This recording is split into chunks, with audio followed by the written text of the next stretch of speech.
Oh my. And there we go. Hi, everybody. Hello. I How's got everybody doing? I got two people. You're pointing So the wrong way. no, I pointed your way and I pointed downwards. You you're not pointing my way, you're pointing the other way. No, I pointed your way. You're pointing to Kevin. That's No, me. I'm the only one home. All right. Well, yeah. You, at any rate, hi. It's either this way or that way. You were right the first time, but anyway. Hi everybody. I brought some French fries for everybody out of my air fryer. I Ooh. wish I had one. Oh, Hello, Kimberly. Hello, Lorraine. Christy, Cecilia, and Brandy and Bertha, I got your box today, darling. I got your box. is it full of coal? I don't know. I haven't opened it yet. Oh, and Linda is here. Hello, Linda. Hello. The running joke in my family when my brother and I were kids is that no, we weren't going to get coal. We were going to get reindeer poop. Mm. I can see that. Yeah. Mhm. What you guys think? Oh, I'll that's make myself big. okay. Is It's that quilted? Yes. it's cute. Is it a project bag? I'm trying to figure out what exactly it is. It's cute Okay, though. so at the very top, it's lined. It's lined, and it goes all the way to the bottom. Mhm. And then you have the front, which is also lined, and it goes halfway to the bag. So you have like a small project bag in the back, and then you can put your crochet hooks or knitting needles or whatever you have in the front. Now, did you Cute. make this? I had them made by a guy that quilts, Oh, and it has clips. So if you want to clip it to another bag, or if you want to clip it to your belt, or whatever, or you can put a strap on it. It's cute. it's very cute. I like the print. Yeah, the bicycle, the old bicycle. I like that. I don't even know what them are called. A There's bicycle? a yeah, Bicycle wheels? but there's a special name for that kind of a bike with the great big huge wheel on the front and the little wheel in the back. An old Uh, timey take? Okay, no. The proper term for that bicycle, death trap. Or insurance claim. Mm. That's the proper terminology, in the vernacular. In the chat, Lorene got it. Unicycle. A unicycle No, has that's one one wheel. wheel. No, okay, right. I'm wrong. That's one wheel. My brother could ride a unicycle. He was really good at it too. Oh, really? He could juggle while on a unicycle. No way. Way. Yeah. He tried to be in Barnum and Bailey's Clown College, and it's a very rigorous process, actually. He tried twice because he can do the juggling. He can juggle balls. He can juggle clubs. He can do. It's called devil sticks and the Diablo. The Diablo, it's like two sticks connected by a string with like a spool, and you spin the spool on the string. And you flick it into the air, and you catch it on the string. And he used to be really good at that stuff. I don't know about now, but he could do all that juggling stuff.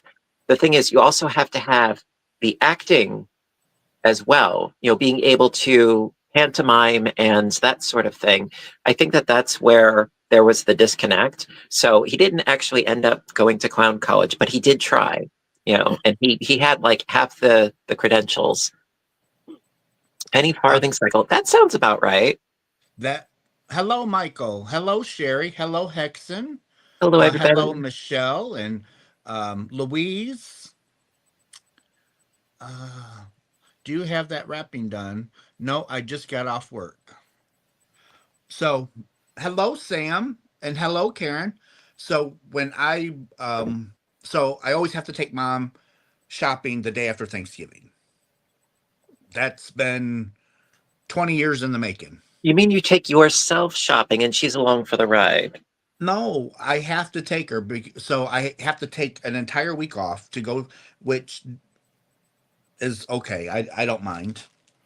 But no one else will take mom shopping the day after Thanksgiving because no one wants to go out into that mess. Ditto. So it's mama. I'm not telling mama no. Well, you tell mama no and you're gambling with your life. Well, it's mama's not going to be around forever. So if I can do a little something to put a smile on her face, plus me and her laugh. We laugh because people steal from people's carts. And me and mom, we almost piss ourselves because it's so funny. And to stand back and watch these people fight over an item is just crazy. Mm. That's why I never go shopping on Black Friday. Never. Well, the thing of it is, me and mom really don't need nothing or have to have anything. So we just take our time and it's just like, hey, go around us, get whatever you guys want. More of a spectator sport for you. Exactly. Go people watching, Plus we get to go out to breakfast and then we get to go out to lunch and then we get to go out to dinner. Like 3 meals in one day out? Yeah, because me and mom's gone all day long. Yeah, but like Bilbo Baggins, do you also have second breakfast and elevenses? No. Elevensies. Elevenses, yes. Yes, my sister-in-law made my daughter that plaque, elevensies, and she's got it in her kitchen. That's awesome. Yeah. Lorraine, can you put Lisa and Craig's channel in the chat box, please? Thank you. I would really appreciate that. Oh, I didn't see Michael come in. Hello, Michael. You said hi to Michael. Well, I must have forgot that I saw him come in. That's okay. You gotta remember, this is Russ you're talking to. My brain don't work right. Trust me, I know. You guys, you two ought to know. Russ's brain don't work too. I know. I see the synapses misfiring left, right, and center. I see them. It's okay. We love you anyway. It's like squirrel, squirrel, squirrel, squirrel, squirrel. Oh, squirrel. Okay, so so this must have happened. Oh yeah, because you guys are in the States. So you had your. Okay, this is what I don't get about you guys. How can you guys have so much turkey in like the span of how many weeks? Turkey dinner. Well, Thanksgiving for us, it was turkey at Thanksgiving and a ham at Christmas. Oh, is that what you do? And then on New Year's, mom would always make a roast. So that way we didn't, because when we'd have we'd have to have like a 30-pound turkey because there were 7 of us in the house. Poor woman. So right. We had turkey.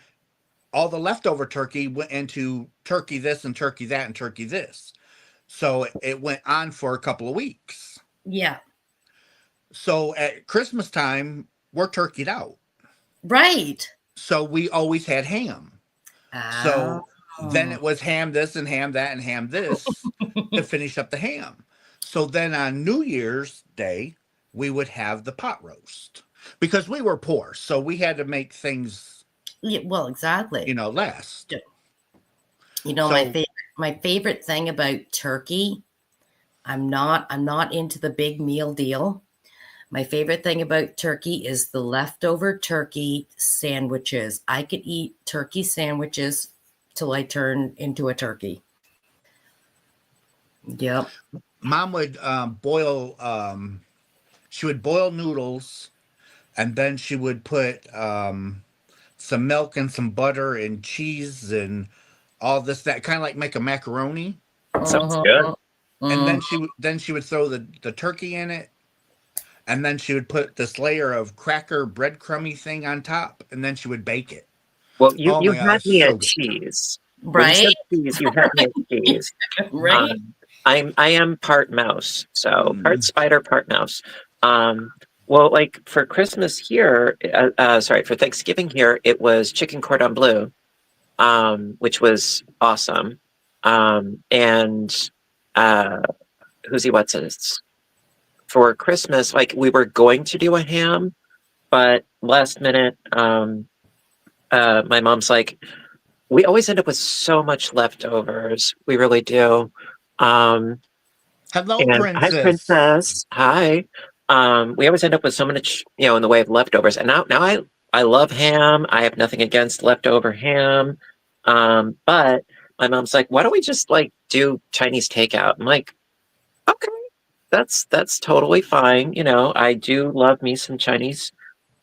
So what we're actually going to do is going to get Chinese takeout tomorrow, Christmas Eve, and then we'll have leftovers on Christmas. And the reason why I figured that is because that way on Christmas, like it's bad enough that anybody has to work on a holiday. Okay. Whether you celebrate it or not, it's bad enough that anybody has to work on a holiday. So my thinking is we'll have the leftovers on Christmas, so that way in the dark cobwebby recesses of my mind, I don't have to feel guilty about contributing to somebody having to work on Christmas. Okay. That, and I would rather be out on Christmas Eve than on Christmas Day. That's the other thing. What are you doing Christmas Eve? What's that? What are you doing Christmas Eve? Just having Chinese. Oh, I thought you were inviting us to a big party or something. Nope, plans, no party. Just probably. Well, on Christmas Eve, I'll be on Michael's channel, and because he's doing a live for Christmas Eve, and then once it's later than that, I'll probably just crochet and play video games. I'm so exciting. Me and Kevin will go over to his mom's for dinner and get everything laid out and finished up for Christmas. And then we'll come home and get things set up for us for Christmas. And then I'll be joining Michael's live at some point in time. And then I'll go to bed. And then we'll get up in the morning, go over to his mom's. Oh, by the way, for clarification, because he said 7, it's 7 o'clock Texas time. It would be 8 o'clock us time. Yep. Eastern Standard Time, it's 8 o'clock p.m. Yep.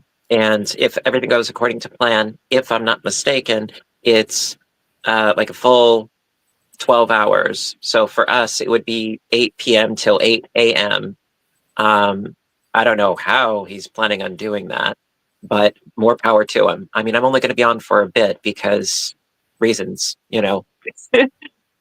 Sorry, when does it start? Are you talking Christmas Eve till Christmas Day? Right. Or Christmas Day? Christmas Eve.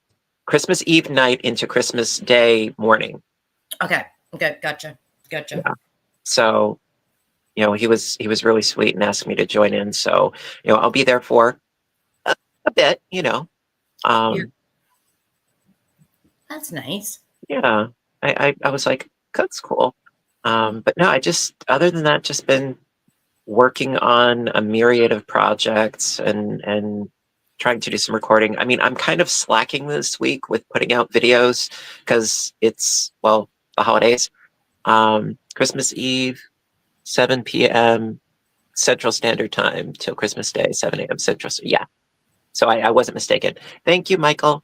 I never want to give misinformation whatsoever. At any rate, I'm just doing my thing,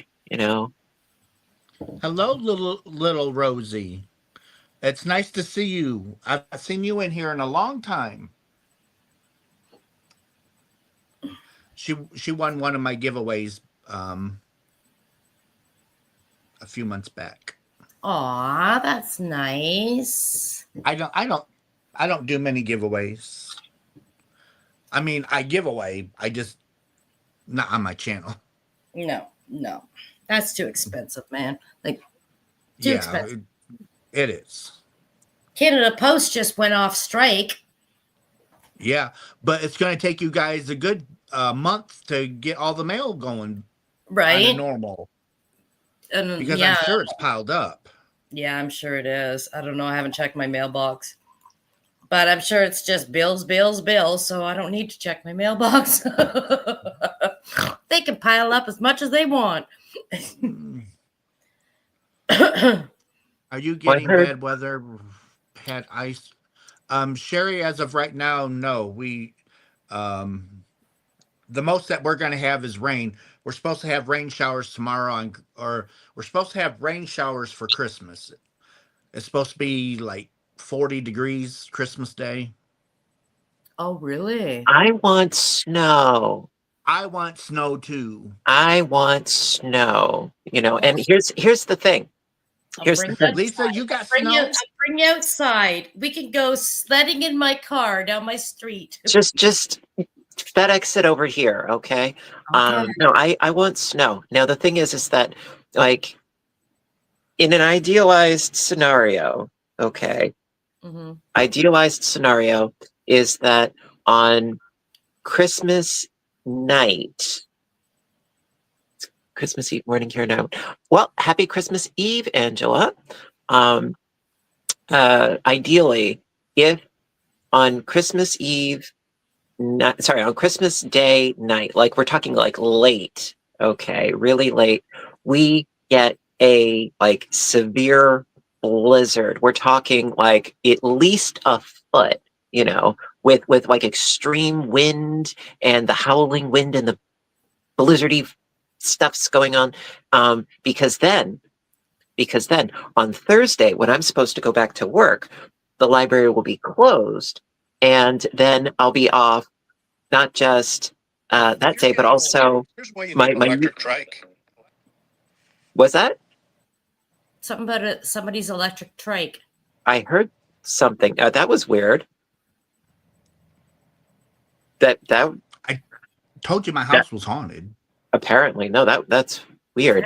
With like tricycles. Something about an electric trike. Okay, that was odd, but no, because the thing is that I don't have to work until the following Thursday because I'm off this weekend. So it's like, yeah, I'm on Thursday, this upcoming Thursday, but then I'm off Friday, Saturday, Sunday, Monday, Tuesday, Wednesday because of New Year's Eve and New Year's Day.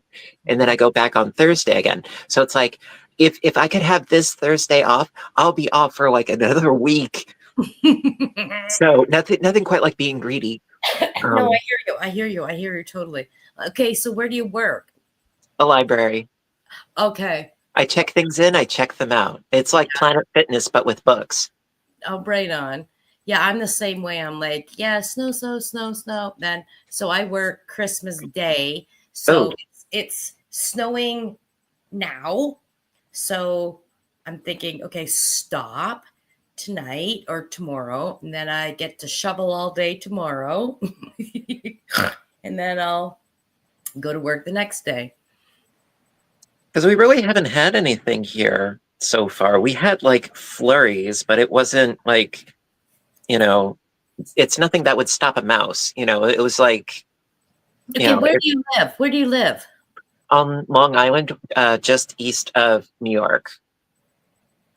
Oh, okay. I don't know New York. Celia, I thought about getting a master's in library sciences, but I'm like, you know what? It took me so long just to get, my bachelor's that I'm like, I'm good. Stick me with a fork, turn me over. I'm done. Like somebody commented about Chicago. I heard Chicago is like the Windy City. Oh yeah, it is. No, thank you. No, thank you. I would kill for some snow. Not literally, just figuratively. I would love to have some snow. I really would. Yeah, because that's always pretty to look at. Yeah. Well, the thing is that like the worse the weather is, I know I've said this before, but the more horrific the weather is, the more I enjoy it if I'm inside and I don't have to go out in it. I love the sound, and I love sort of like this safe and snug and smug little feeling of like, I don't have to go out. Yeah. And You then you know, just picture yourself in front of a cozy fireplace. I don't have a cozy fireplace. me neither. I'll settle for a cozy LED screen, you Right? know. Netflix. Yeah. Yeah. Oh, by the way, Squid Game season 2 is coming out on Thursday. I know. I'm I'm so excited. me I too. really liked season 1. I mean, it had some sort of dry spots. It's sort of like, okay, Mm. I know you have to have some storyline in there. It wasn't all fun and games, but I mean, season 1 was cool. So I'm interested to see what they're going to do with season 2. Yep. I'm all on board. Okay, so that's Thursday. I keep seeing Right. it. Okay, Thursday is what? What's The 26th. okay, 26. Okay. I think in England that's called Boxing Day. No, here in Canada is Boxing Day. Oh, I thought it was in England, I thought. No, maybe it is. I don't know. I don't know. Never late, Susan. You're never late. It's I've always just been on time. I've been watching Mad Men. Has anybody seen Mad Men on Netflix? No, I know of it, but I never watched it. Yeah, but I got right into it. And I've been on the last I've got 3 more is it Seasons? episodes? No, okay, so it's series and then episodes, right? Right. So I have got only 3 more episodes in the last season to watch, and I keep falling asleep.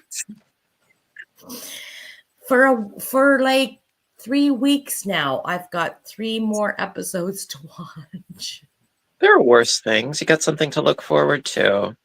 I know. You know, I still haven't finished watching the season 1 of Interview with the Vampire, which is on Netflix right now. Still haven't finished that because it's sort of like one of those rainy day things because I don't want to like binge it. I want to like enjoy it little by little.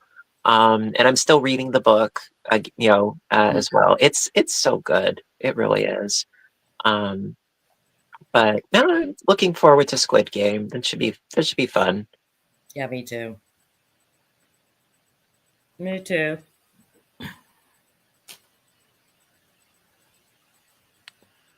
Oh my Oh, goodness. somebody says yes, it is.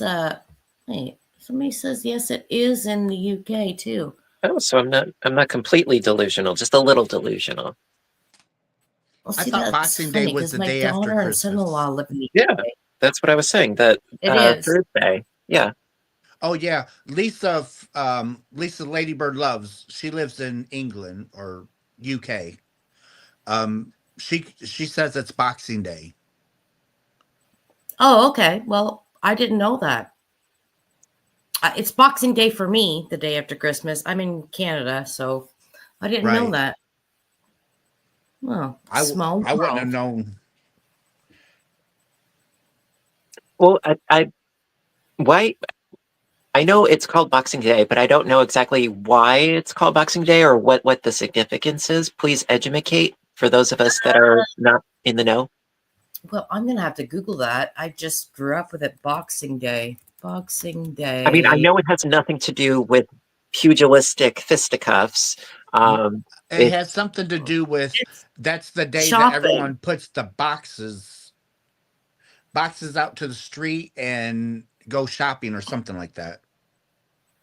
Boxing Day in Great Britain and some Commonwealth countries, particularly Australia, Canada, and New Zealand. The holiday is December 26th, on which servants, tradespeople, and the poor traditionally were presented with gifts. Oh, so that's when we finally got our gifts. So, in other words, you get the sloppy seconds. I guess so. Well, if you're poor, you're going to take whatever you can get. Well, yeah. Yeah, You but know, not till the day after. I better than nothing.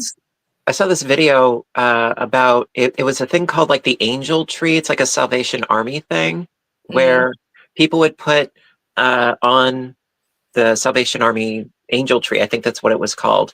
Like a child, their gender, their age, and like what they might benefit from getting, for the holidays. And so then you had a couple of people that made videos about how they were so disappointed at what they got. And then you had people responding to that saying, how dare you? Like, did nobody ever hear the expression beggars can't be choosers? Like, somebody's giving you something from the kindness of their heart. They don't have to, but they're doing it. And, and then they're being all like, Greedy as F. I wouldn't say greedy. I would say like this sort of like entitled, what's the word I'm looking for? I mean, entitled definitely rings true to that, but it's just sort of like, if somebody's nice enough to give you something for free, don't do that, Yeah. Don't ask if you're, going to be whingy about it, No, that's terrible. Like one of the things was like, the shoes were too big and the coats were too big. It's like, no, that way the kid can like grow into them a little bit, because kids are like bean sprouts, as soon as they, wear something next couple of months, they've outgrown it, Yeah.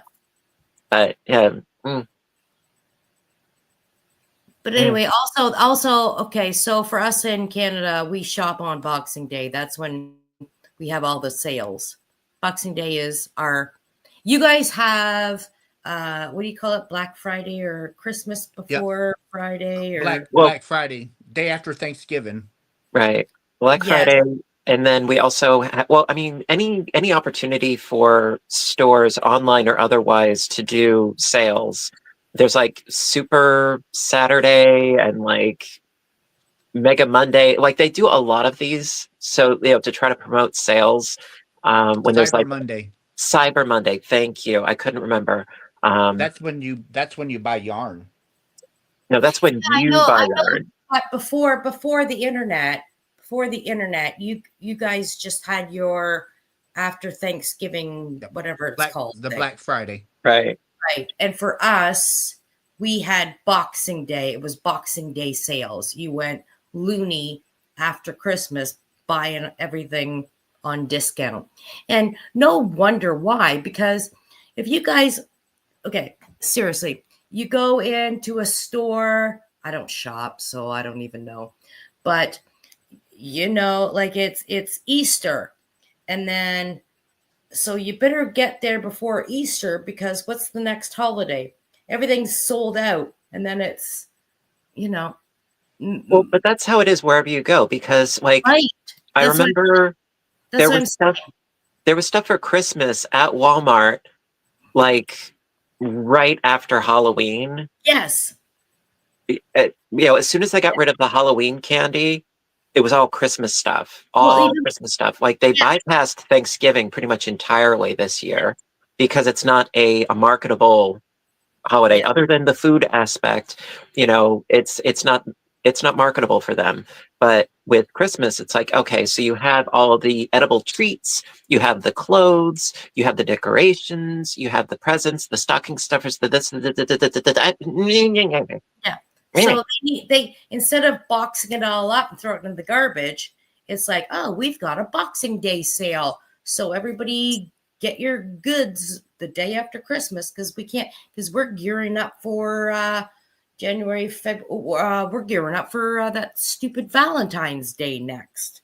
Thank you for adding stupid to that. I agree with you. Yeah, because okay, I'm sorry. In the chat, who shops Valentine's Day? Put no way Jose in the chat, because I'm sorry, I just go in there like the day after Valentine's Day and buy all the cheap chocolate because I just like chocolate. It's on sale. Yeah.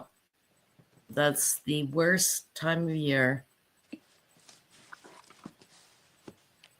I don't know. I always try and do something for Valentine's Day.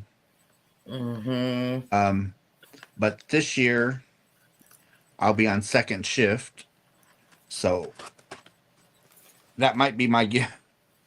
I'm so happy to be going on second shift. I'm telling you. Well, you said now you can bake again. I'm going to be able to do a lot of things again.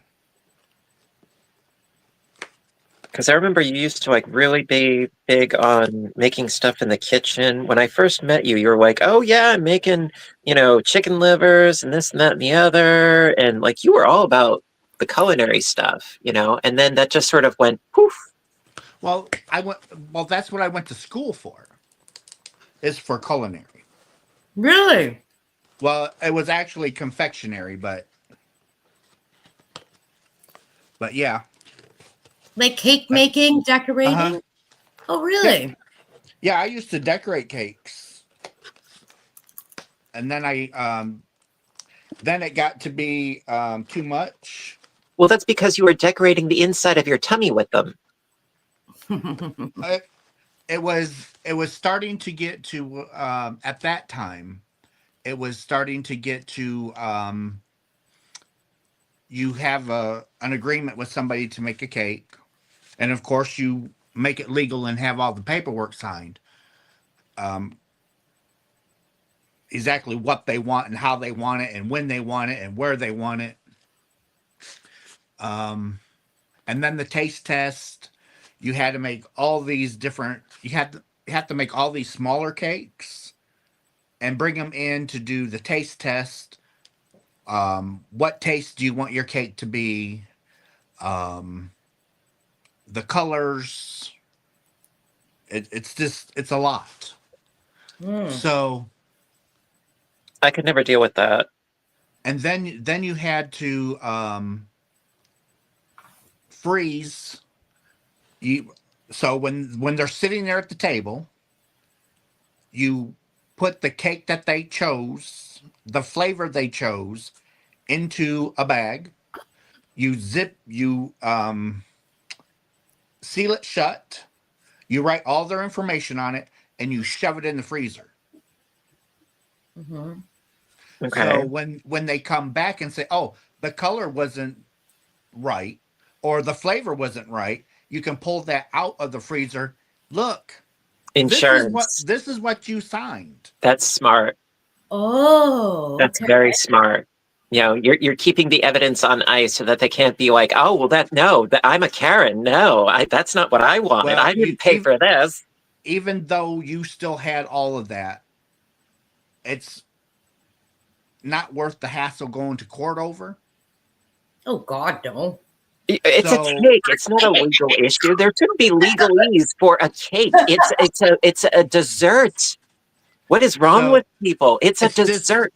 So they'll come in and they'll order a $1,200 cake, but Betty they only Crocker, want, eat your heart out. Jesus. but they only want to pay $500. Ah, So to get my other money, I would have to take them to court. that's ridiculous. Yes, I would win, but at what cost? Right. That's so ridiculous. See, like I enjoy baking and cooking and making the stuff that I make. Like just the other day on Saturday, went grocery shopping. I got some jalapeno peppers and some red onions, and I pickled them. You know, I mean, it's refrigerator pickling. It's not like like the bath, like the jarring canning bath or anything like that. Just stick them in the fridge. And they're good for a couple weeks. And I enjoy doing that because I do it when I want to do it. And I also made some sourdough bread, and I gave some to my neighbor, and I do it at my own pace. I don't have to cater to some irate Karen with unrealistic expectations. So I would rather do it on my own time. I thought about going into some sort of like baking or culinary type, school for more formal education and training on that. But as far as getting a job on that, I think I would grow to hate cooking and baking after a while. Well, I Yeah. have some Happy Mail from Oh. Bertha, and I want to share it. I want to show you guys. Well, you got my address. Let me see. Let me see. Let me see. Ooh. Lisa, you look like a minion. I'm gonna make myself big. Okay. Look at the chicken. Oh, that's so right cute. Look at the on. chicken. That's really cute. Yay. Oh, I love it. That's Aw. very, very cute. Oh, and then I got a dish rag. Ooh, I like that. I got another one. Love the colors on that one. Oh, look at that one. So nice. Is that cotton? Yes. Even All better. of these are cotton. Very Ooh, good. I like that. Heat And now resistant, easy to wash. That looks like a candle. Is I that a don't know candle? what it is. It looks like a candle. Oh, no, it's not. Oh, Treats? it's Uh-oh. treats. Uh-oh. Oh, Big uh-oh. it's Werther's. Oh, and it's got the chocolate cowtails, or I should say cowtails, not chocolate. That's caramel around some sort of creamy thing. Yep. Yeah. And then I got. Where's my snizzers? Where's my snizzers? Skizzers. My snizzers. The proper term is skizzers. All right, come on. There we go. And look at the little bag, little snowman.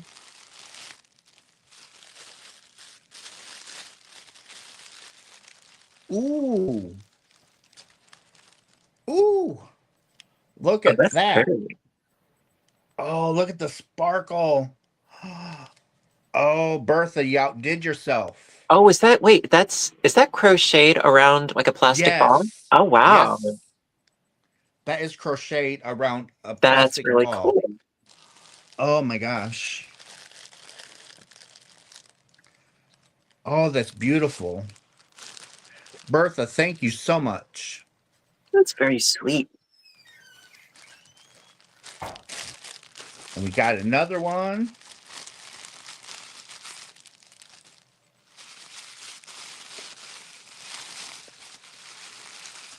Oh my.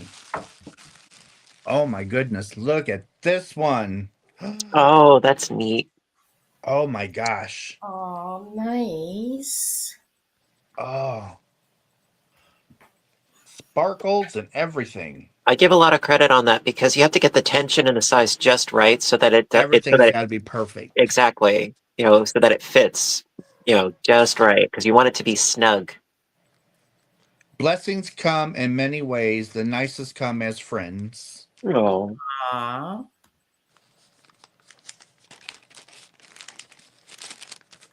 I hope it's okay to read these because I'm reading them.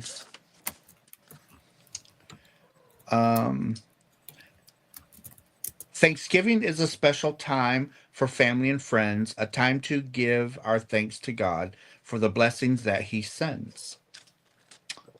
Have a wonderful Thanksgiving. And then there's a personal note that I will not read on camera, but I will read off camera. And then this one. Bertha, thank you so much. This is awesome.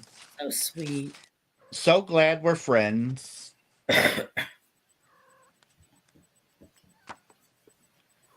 We all know that Christmas doesn't happen every day. It's just that special friends like you make it seem that way. Merry Christmas and Happy New Year. Love, Bertha. that's sweet. Oh my goodness. Okay. Bertha, thank you.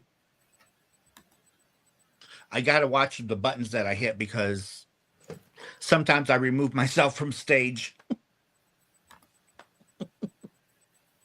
It's crazy. Gotta Oh love my gosh. technology. Gotta love my craziness. And then I got my Christmas present from Craig the other day, and I love it. Have you my been blankie. keeping all nice and toasty woasty? It is warm. I I have to told wait. you. I have to wait for it to get colder weather. Hello, Gary. Hello. Hope you and your husband are having a wonderful time on vacation. Hi, Gary. Yes, it's me. Merry Christmas.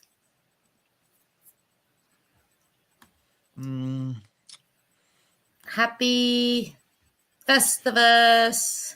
For the rest of us. Serena, the ornaments come from Bertha. I'm thinking Bertha made them, but I can't be 100% sure. But I'm pretty sure they come from her. And Well, she did a fabulous job. If it's Bertha that did them, she did a fabulous job. I love them. Oh, they're so pretty. Now, so what's inside them? Is there like a glass or Nope. plastic ball? It's is it glass or it's plastic. I would hope it's plastic. I mean, it's like insulated by the yarn, but still, I would hope it's plastic.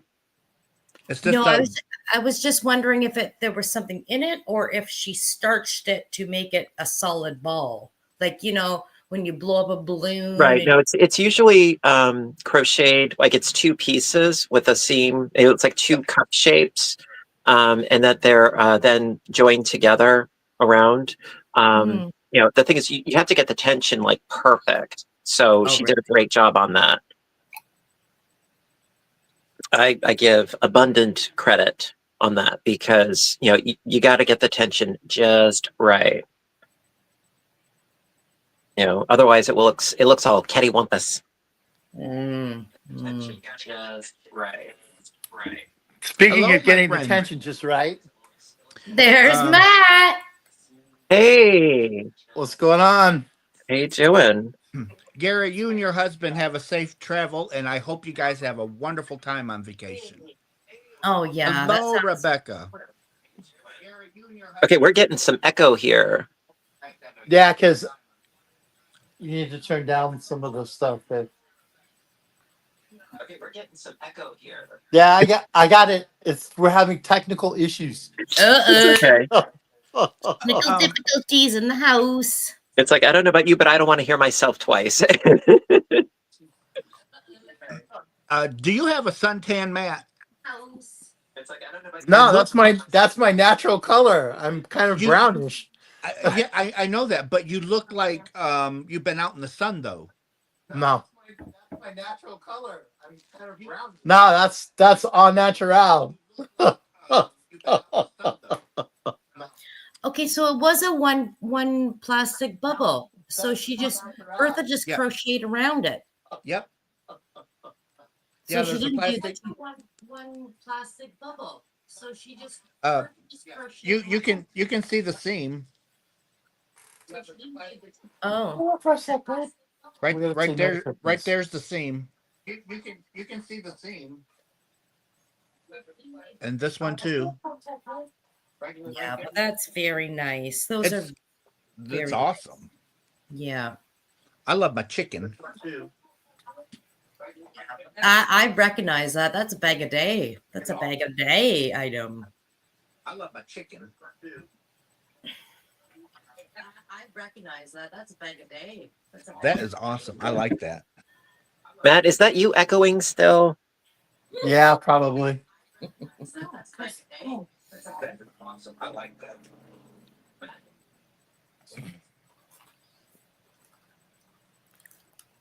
Because when we listen to lives, we need like 10 TVs going, to have all of the like surround sound like effect.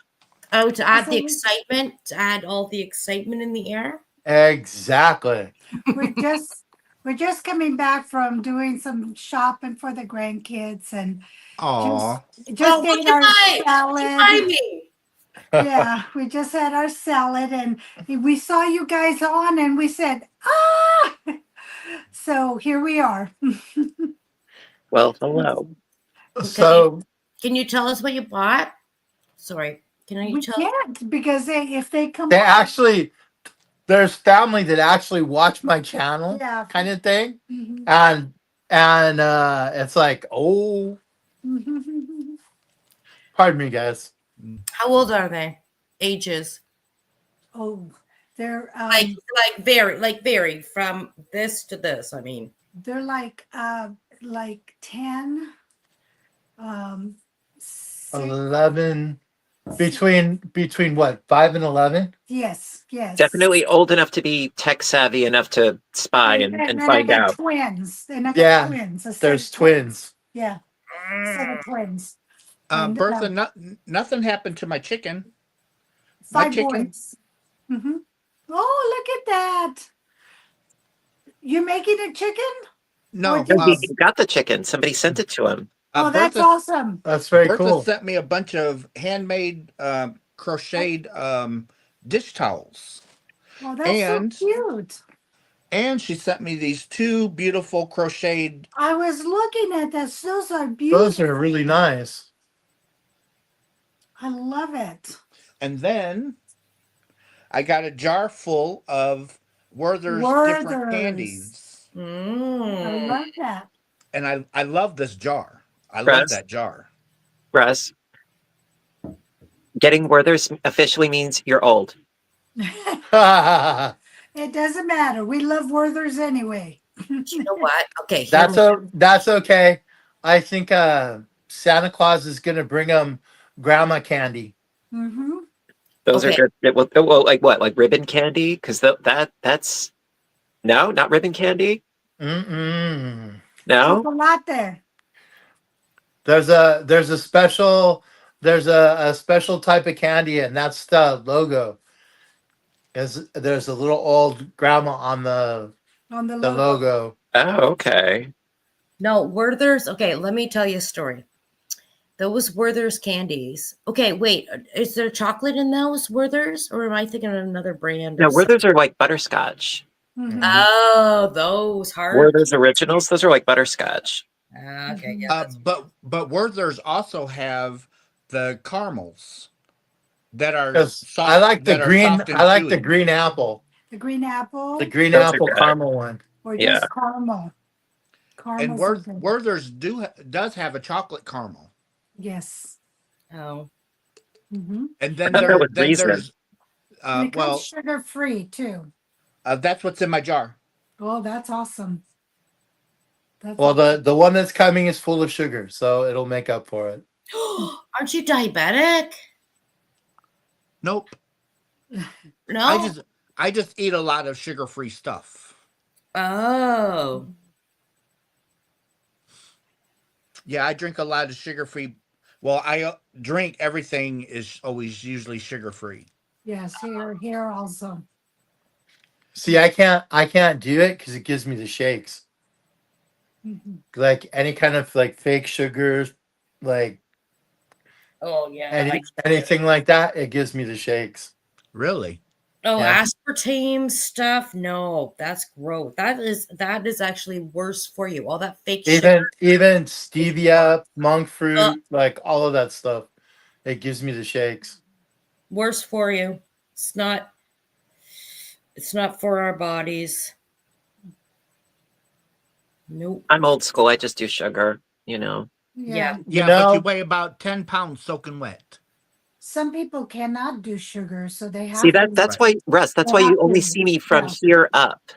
You see. Yeah, because you got yourself strapped down from the waist down, so you don't float away. No, actually,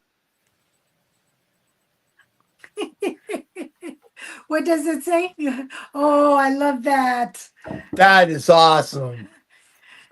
my mom got it for me a couple years ago, and it has like the Christmas Story logo at the very bottom. But yeah, I wore this to work the other day. Cute. That Yeah. is so awesome. It's appropriate, you know. It's like this is safe for work, you know. Yeah, for right now, it's beautiful. Until you get your eyes shot out. I you know what? There are certain things about the movie that I like, and certain things that I really don't like. My favorite part of that movie is the very end, when the kids are in bed and it's the mom and the dad and they're, you know, looking at the tree and it's snowing outside and she's sitting there and he puts his arm around his wife and that's how the movie ends. It's just, it gives me the warm and fuzzies, you know. It's really nice. However, everybody, like the kids, the mom, everybody's like always hysterical and they're like screaming like, oh my god, you know, they're, you know, it's like, you know, Ralphie, I'm falling. See, my favorite in the whole thing was the dad. The dad who The Dang, dad flibbit, was nabbit, just gummit. was It's a just a, clinker. Who turned the damper down again?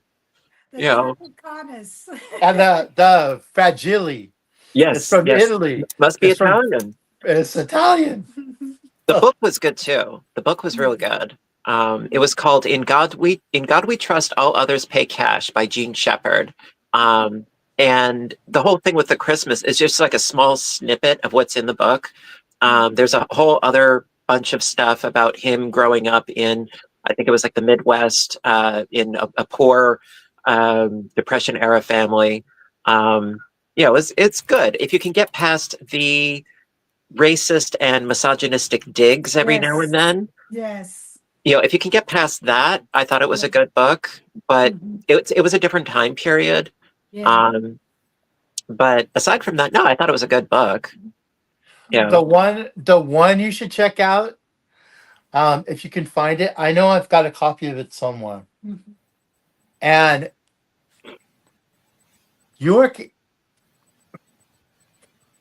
Craig, you work in a library, right? Yeah. I mean, I'm not a librarian, but I work at a library. Yeah. Yeah. I love it. Look up this book because they may have it. And it's called Letters from Father Santa. Okay. Is it also by Jean Shepherd or? No, it's by Tolkien. Oh, really?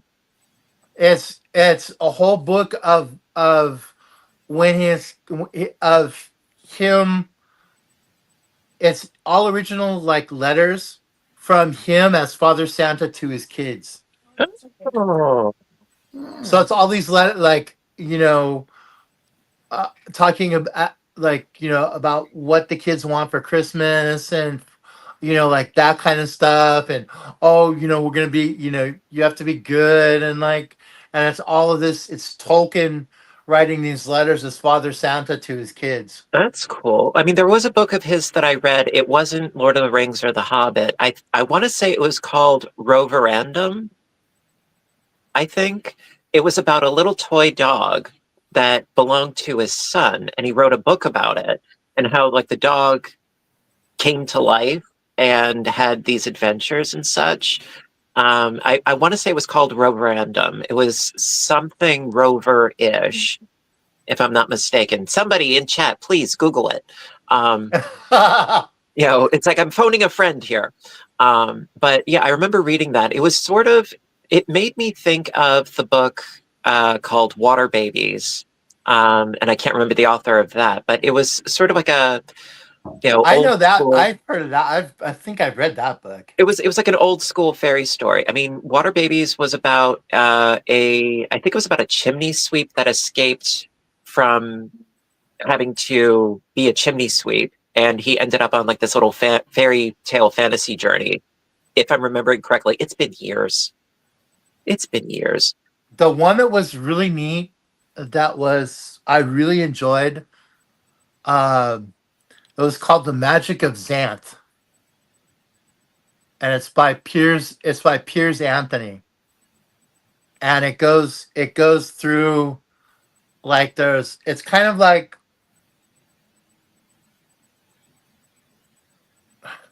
it's kind of a cross between like whatchamacallit, the Harry Potter. It's kind of like a cross kind of between like Harry Potter and like all of the fairy tales you've ever heard. Okay. Okay. And it has like all these like on one, it's like his dome, and inside of the dome world is all these like magical creatures. Well, you're making me think of Flat World. No, not Flat World, Discworld. But that was Terry Pratchett. Yeah, this is Piers Anthony. It's called I remember I read it like a thick one. It's called The Magic of Xanth. And it's Sounds familiar. Killer book. Books. There's a whole bunch of them. And it's like this adventures of like this kid. And everybody, to stay inside of the dome, you have to have a magical power. And you get your magical power by a certain age. And he doesn't get his magical power Like nobody knows what his magical power is. Well, his magical power is to repel magic. Okay. So it's like he goes on these adventures and stuff, and he does all this stuff. It's really good. Now It's you a make really me good think book. of Bella Swan, who her ability is to like cloak herself, essentially. You know, the Twilight series, like, Yeah. she can't read minds. No, she can like deflect people from reading her mind. She can essentially protect and negate, other people's effects, that sort of thing. Was into Well, that eons ago. You gotta end your see, other. like he can. What's going on, Rob? Hello. Hi guys. But this one, it's like if Hold you on, hit him, guys. if you hit him with a stick, it'll hurt him. But if you like magically like sling fireballs at him, the fireballs won't hurt him because it'll repulse the magic. Okay. So it's like this whole mix of this whole being able to be hurt and stuff by things, but not being able to hurt by other things. So it's a cool premise. It's a good book. That sounds neat. How's it going, Matt? What's going on, Rob? Hey, we're Russ, looking it's been a while. we're rocking the beard, man. We're rocking the grays. Rocking the very gray. Yeah. Fiber Spider, it is a pleasure meeting you. Hello, you too. Yeah, I'm Russ? working on I'm earning my grays, trust me. Yeah. Russ, it's been a while. How you doing? Well, I had my gray since high school. So Russ, I just want to thank you for that show that you did with the piano and stuff like that. I enjoyed it. Oh, we got another one coming. Yeah, I enjoyed it.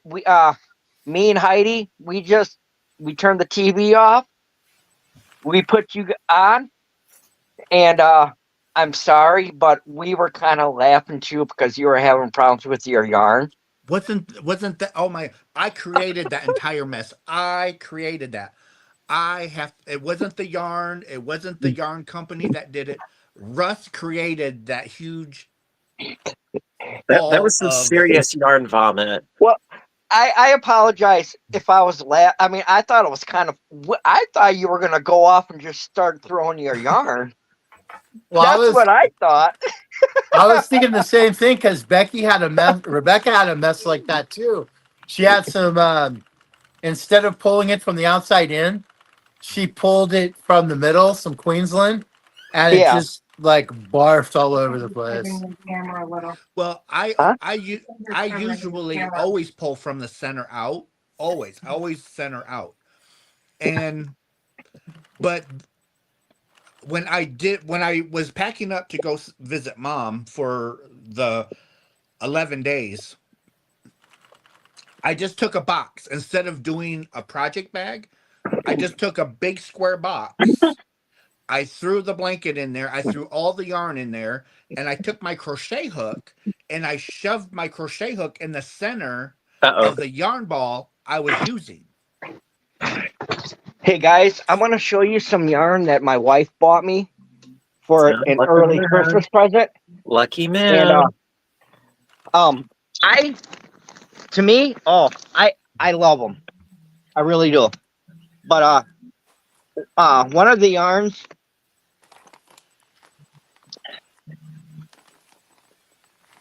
This is one of them. It's the Big Twist. Oh yes. It's called Winter is the name of it. It's a 5-weight. That's I was pretty. about to say it looked like a 5-weight. Yeah. Yep. Yeah, I love the colors. So I got that, and then she bought me 3 of these. It's called Soho Classic Spun. Yep, I have the same yarn. It's a 5-weight too. She got me 3 of these. The color name of this is Pacifica. And it is there's 440 yards per scheme, and I got 3 of them.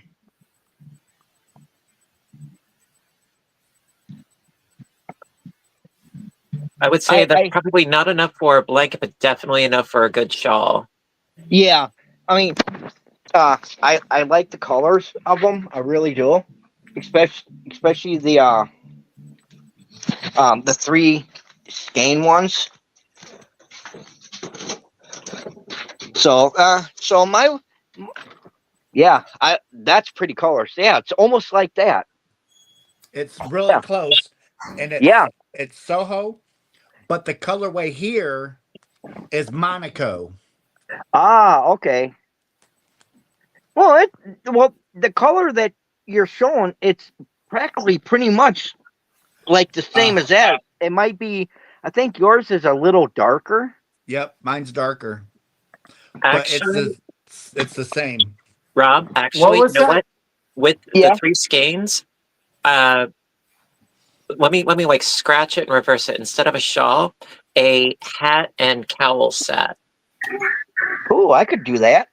You know, because I'm thinking Yeah. weight versus yardage, because like they always end up like, you know, shortchanging people on the yardage, the thicker it is. Oh, okay. Yeah. So I would suggest like a winter hat and like either a cowl or maybe an infinity scarf. Cowl would be safer if you're playing yarn chicken with your yardage. Oh, okay. All right. So this says 440 yards. Yes. But it's not. It's only 220. Really? Yes, the ball band is wrong. There's only 220 yards in here. So then why do they put on there that it's 440 yards if it's not the full 440? Are they counting each ply? It's a misprint. It's a misprint on the bag or on the band. All right, I got you. All right. Hey, Russ. And this is the Tuscan. This is the Tuscany. That's pretty. Russ, I love that. Oh my goodness, I love that colors. What was that white, the yarn you had the other day? And it was like, you said it was like really fluffy. And it was like, this stuff is like the best. And like, and it was some white. I want to say it was white. That's it. What is that? Okay, so it's Soho Vista. Ah. It's a 4-weight. It's 90% acrylic, 10% polyester, 207 yards. And it's gorgeous stuff. And if you look, you can see like hints of different color. Yeah, you can see that. Yeah. It's really subtle, but you can see some different colors up in there. No, Russ, I can see some of the colors. Some neat colors in it. No, does that have like a hint of like in certain spots of like a very light pink? From what I could see, it looked like it, but I'm not 100% sure. So it does. So right under. Let me make myself big again. So right. Where did you go? If one was to purchase some of that, where does it come from? Right there's some pink. All right. The colors are real subtle. So you can get this at Hirschner's. I should have known. And they're having free shipping right now. So their new catalog come out. How much is their catalogs? Do you have to pay for a catalog? No. You just get on there. You just sign up and get on their mailing list. Yep. Oh, okay. So all right. They have free shipping. Make myself big. So there's the free shipping code until January 13th. 1/13. Okay. Now, I don't know what that noise is, that clickety clackety sound. It almost sounds like a very muted sewing machine. Whatever it is, I love it. It's a Centro.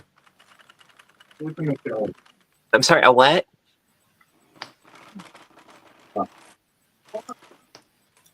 Oh, okay. Because I'm like, it sounded like a muted sewing machine or a spinning wheel, and I couldn't quite tell. But no, it actually it has like a very nice sound to it. I like it. It to me, Yeah, so I'm it making sounded. while Sounded. we're talking, I've got to make like 5 hats tonight. No, that's cool. I mean, no, So I wasn't complaining. I'm I like, liked the sound because it had sort of like a, like it sounded almost like, you have like elves working in the other room making shoes, little no, sweatshop elves. I'm the only elf this time. No, Fiber Spider. Before when you said that it sounded like a sewing machine, from what I heard, it did sound like a very quiet sewing machine Right, that you like I could said. hardly hear. Like a muted sewing machine with like Yeah. you're pushing the foot pedal down and getting the Yeah. wheel going for the sewing Yep. machine. Like one of Yeah. the foot powered ones. Yeah. Yeah. Exactly. Yeah, it had like a nice, warm and fuzzy, nostalgic sound for me. So It did. yeah, Well, we gotta actually, do warm and fuzzy. It's Christmas. well, I yeah, mean, it's funny though because we don't have the Centra one. We have the Addy ones. At my library, they have equipment and gadgets, and you can actually take them out. oh The wow, small, that's very cool. the small as well as the large. You can take them out like you would books or whatever. Same thing with the Cricut machines. We have all the different kinds of Cricut machines, and yeah, you could just take them out. Russ, I'm jealous. That's pretty cool. Because mine, I got the Centro because I didn't want to pay for the Addy. Understood. Because I didn't know if I was gonna use it all that much or Right. that kind of thing. And I'll tell you what, I've gotten the mileage out of it, like hats and scarves, and I know on the smaller one you can make amigurumis, like make the bodies and stuff for amigurumis. Mm-hmm. But I haven't tried it. My wife bought me a book on how to make different pom-poms for like hats and scarves and stuff. But it's like different animals. That's kind of cool. Yeah, I think I've seen something like that. That sounds very cool. Yeah, I looked at the book and I was like, yeah, in the next couple weeks, yeah, I want to try because I want to try making some. Yeah. I mean, it's so, and from when I was looking at it, it looked like it was real easy to do. The only thing that I will comes into a figurine. Yeah. The only thing I would really, really, really, really strongly suggest is, and I learned this the hard way about making pom-poms because I was going to try to make a pom-pom rug. And so what I did first was I crocheted a filet mesh grid, if you will, and it was going to be like a floor mat size, piece that, was my basis. And then I made tons and tons and tons of pom-poms that I then the string that you have that's coming off of the pom-pom, I used that to tie it to the mesh. And initially it was working out really nicely. But there's a caveat, and this is what I want to strongly suggest to you, is if you are going to be making a lot of pom-poms when you're doing the tying, because it has to be a very, very tight bunch of knots when you're doing the tying, wear gloves. Okay. For the love of God, wear gloves. Some sort of protection for your hands, because when you're tying the string really, really tightly, if you do that over and over and over again, you will quite literally cut into your hands. Okay. If you're using like an acrylic yarn, which I was. And so in the creases of my fingers, I had multiple cuts from doing that over and over and over again. And it was really painful. So What? wear protection, wear gloves when you're doing a lot of that tying. Otherwise, you're going to be in some hurt. So what do you do? Just wear like regular gloves, latex gloves? What would you recommend? I would say preferably something with a grip, like maybe like dishwashing gloves, something with a grip to it. Definitely it's thicker than like latex gloves, like surgical, Yeah. sanitary gloves, something a little bit thicker. Like a dishwashing like rubber glove is what I would suggest, because otherwise your poor little hands, like in the creases, it's gonna hurt. All right. That's me. Because I made hundreds of them, and the irony is that I never even finished the project because I was just like, ow. Serious ow. Miss Lisa, what are you crocheting? I am crocheting a lamb.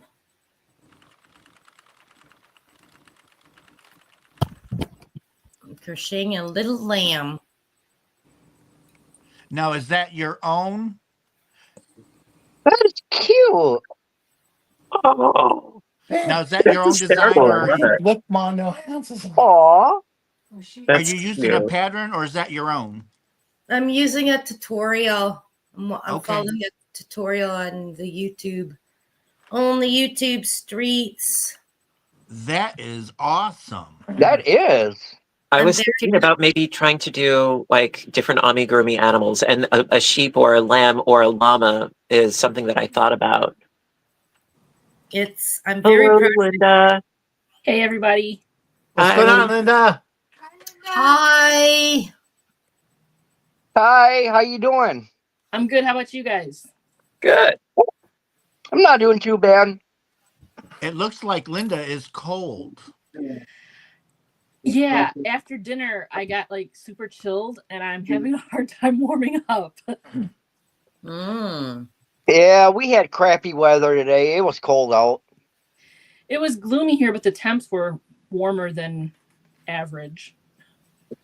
It snowed all day. Oh, send it my way, man. I wish we got snow. Hey. We got rain. That's what we Fiber got. Spider, I will send you all of Wisconsin's snow your Please, way. please. I'll pay for shipping, please. I'm asking kindly and nicely. I would love some snow for Christmas, preferably the day after Christmas, so I don't have to go back to work. But I'll take it however which way I can get it. I want some snow. You know what? You should take a trip down to Wisconsin. I'll take it, Lisa. Send it. I'm right underneath you. Send it. I don't really travel well. I'm sort of like a goldfish in a bowl. Okay. I don't travel well. But I wish, if ever I moved anywhere, it would be in a place that got more snow. I would never go south. I would never move somewhere south. I would definitely move north, if anywhere. All right, I'll take you over to Hawaii. Don't cry, I'll get you to Hawaii. Not interested in Hawaii. I don't need to deal with insects the size of sanitation vehicles. I'm good. Russ, he wants snow, not Hawaii. He wants snow. Exactly. But and volcanic he talks in reverse. So if he says volcanic he wants ash doesn't snow, count as he snow. really wants sun. No. Okay, so if I'll put some snow in like a container and keep it on ice and stuff like that, and I'll mail it to you. Okay. That'll be your snow for Christmas. Okay. And what would be probably more economical shipping wise? I mean, I accept like Hostess snowballs, with the coconut and the marshmallow. Oh, okay. I accept those too. Me too. Oh, No, Nana's I like- crochet is near me. She lives in Hamilton, Ontario. Uh-huh. Now, am I the only one that does this? for any of you that have had Probably. a Hostess snowball, have you ever skinned them by like peeling off the marshmallow and the coconut? Almost like it becomes like this, like a cup. You know, you just peel that off, you eat the cake, and then you eat the marshmallow separately. Yes. Or am I Yes, the I only do. weird one? No, I do. But see, my favorite Hostess is either Twinkies or Swiss cake rolls. I go crazy over those two. The Swiss cake rolls are really good, though. Oh, Yeah.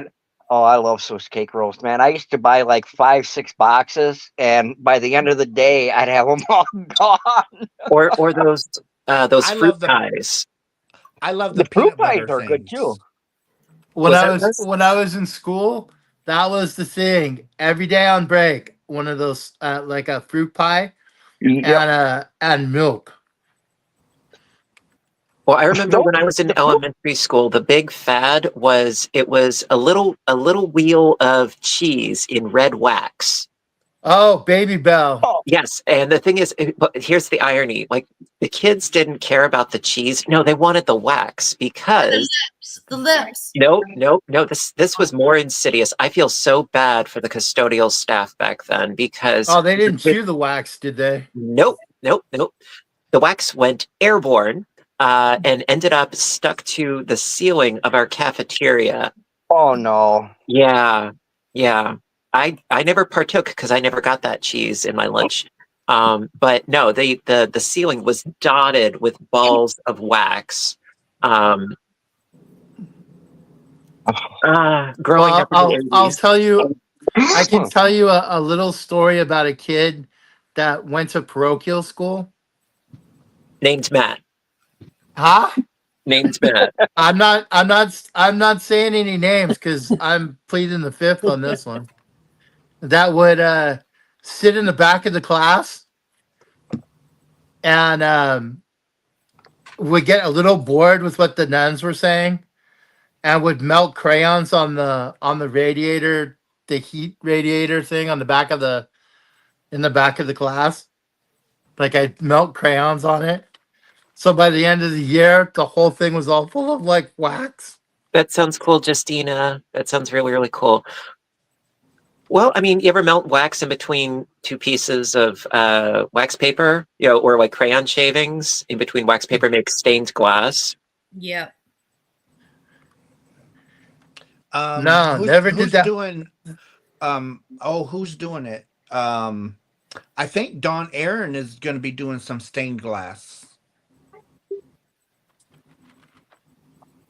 Well, this was like faux stained glass. I mean, melted crayons and bits, Yeah.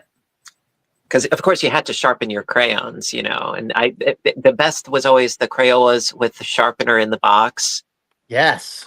That was the bee's knees when I was a kid, and then you took the shavings and you put them in between two pieces of wax paper and you make stained glass, figuratively speaking. Yeah, I used to do that at school. That was kind of like an art project because I used to take art in school, and that's Right. what we had to do. We had to design our own what we want for like a design.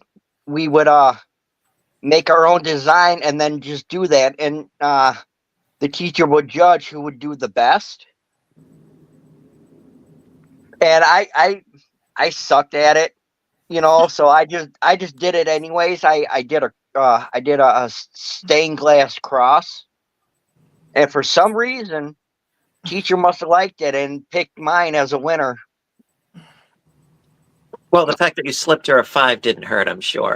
Yeah, probably. It's like little Ralphie, giving the fruit basket to his teacher right before the themes came back. What you want for Christmas? Yeah. I'm just putting in my theme. Merry Christmas. I mean, Yeah. little Ralphie Parker with his penny pencil, feverish fluidity, writing his theme. I still haven't watched that this year. I have to watch that. You Who better would watch like it to before have the new us- year starts. I know. Well, that The one and that's the Charlie Brown Christmas. Who would like to have a slightly used CEO that never tells you no when you want to buy yarn? A slightly I- used. Yeah. As much as I would love to have Tippy, my allergies would kill me. I would love to have them, but I have 2 cats and we have enough cats. Well, I only need to get rid of her for about a week and a half, and then she can come back home. Are you going on vacation? No, she's just clingy because it's that time. Ah. So she's not leave. She's not. She won't leave my side. And if you put her down or tell her no, she just sits there and cries. I'm sorry, it's that time? She's in heat. Oh, okay, say no more. I didn't think I had to spell it out. Well, yeah, I would, I don't but have cats. I'm dense. I don't have cats. I don't know the experience of the feline freakery. Russ, I would take her for a week and a half, but I think my male cat would have too much fun. Oh, that's perfect. That's what we want. We've been actually bringing a male cat from outside inside and locking them up for a while. So that way she gets taken care of. This sounds like The Handmaid's Tale. What are you doing? Well, Russ, It doesn't sound like a Handmaid's Tale. It sounds like something else. Yeah, you'll be pimping.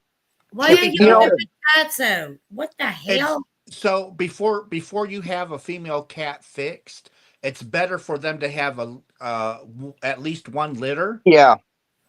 And then after that, you can usually get them fixed. Because if you get them fixed before they have the 1 litter, it kind of like messes with their mind.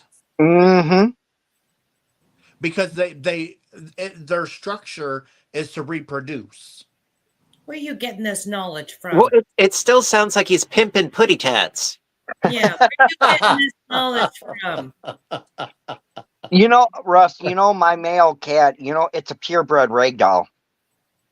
Yeah, ours is a purebred ragdoll as well, but we had him fixed. So, yeah, well, mine ain't fixed. Oh, good. You're going to go stay with Uncle Rob and Aunt Heidi. Didn't you guys ever watch The Price is Right? Spayed or neuter your animals. Right. And The Price is Right. Russ just wants some kitties running around. He always wants kitties. It's for the health of the cat. No. Russ needs more yarn.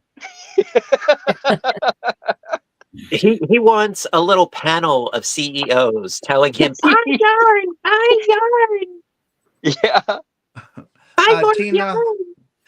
Yes, Linda does crochet with her feet, and she does amazing. She crochets faster than I do. That's what I mean. She crochets faster than I do. Yeah, this poncho that I'm wearing right now is one that I made. Jeez, that's impressive. That's cool. I like that. I like the colors. I really do. It's a self-striping yarn that I had gotten a long time ago at one of the thrift stores. And it just so happened to color pool the exact way that I wanted it. That's very cool. That is cool. I like that. You did an awesome job on that. Thanks. It was a design that I just kind of came up with off the top of my head. Nice. I like the pattern. I like how you did the colors. I know. I do too. I like the patterns. It that turned out absolutely beautiful. It was just pure luck. That's sometimes how it works. Yeah. I mean, sometimes you can plan it out. Like when I'm working with multiple cakes of mandala, sometimes I like the sleeves to be, symmetrical. Right, and then I try to, stripes. I try to tweak it, but sometimes I just let it go organic. And actually it ends up looking more fun that way when it's asymmetric, because then, that didn't come from Walmart, But forgive my asking, do you also have videos of you crocheting? I have a few videos up. I've kind of been working slowly on trying to get my channel up and running and No, putting that's out more cool. videos. Well, I would love to check that out. That sounds really cool. Yeah, I watch a bunch of your stuff and kind of use some of your Awesome designs hat, Matt. and tweak things to create. Awesome hat. That's Now- the first.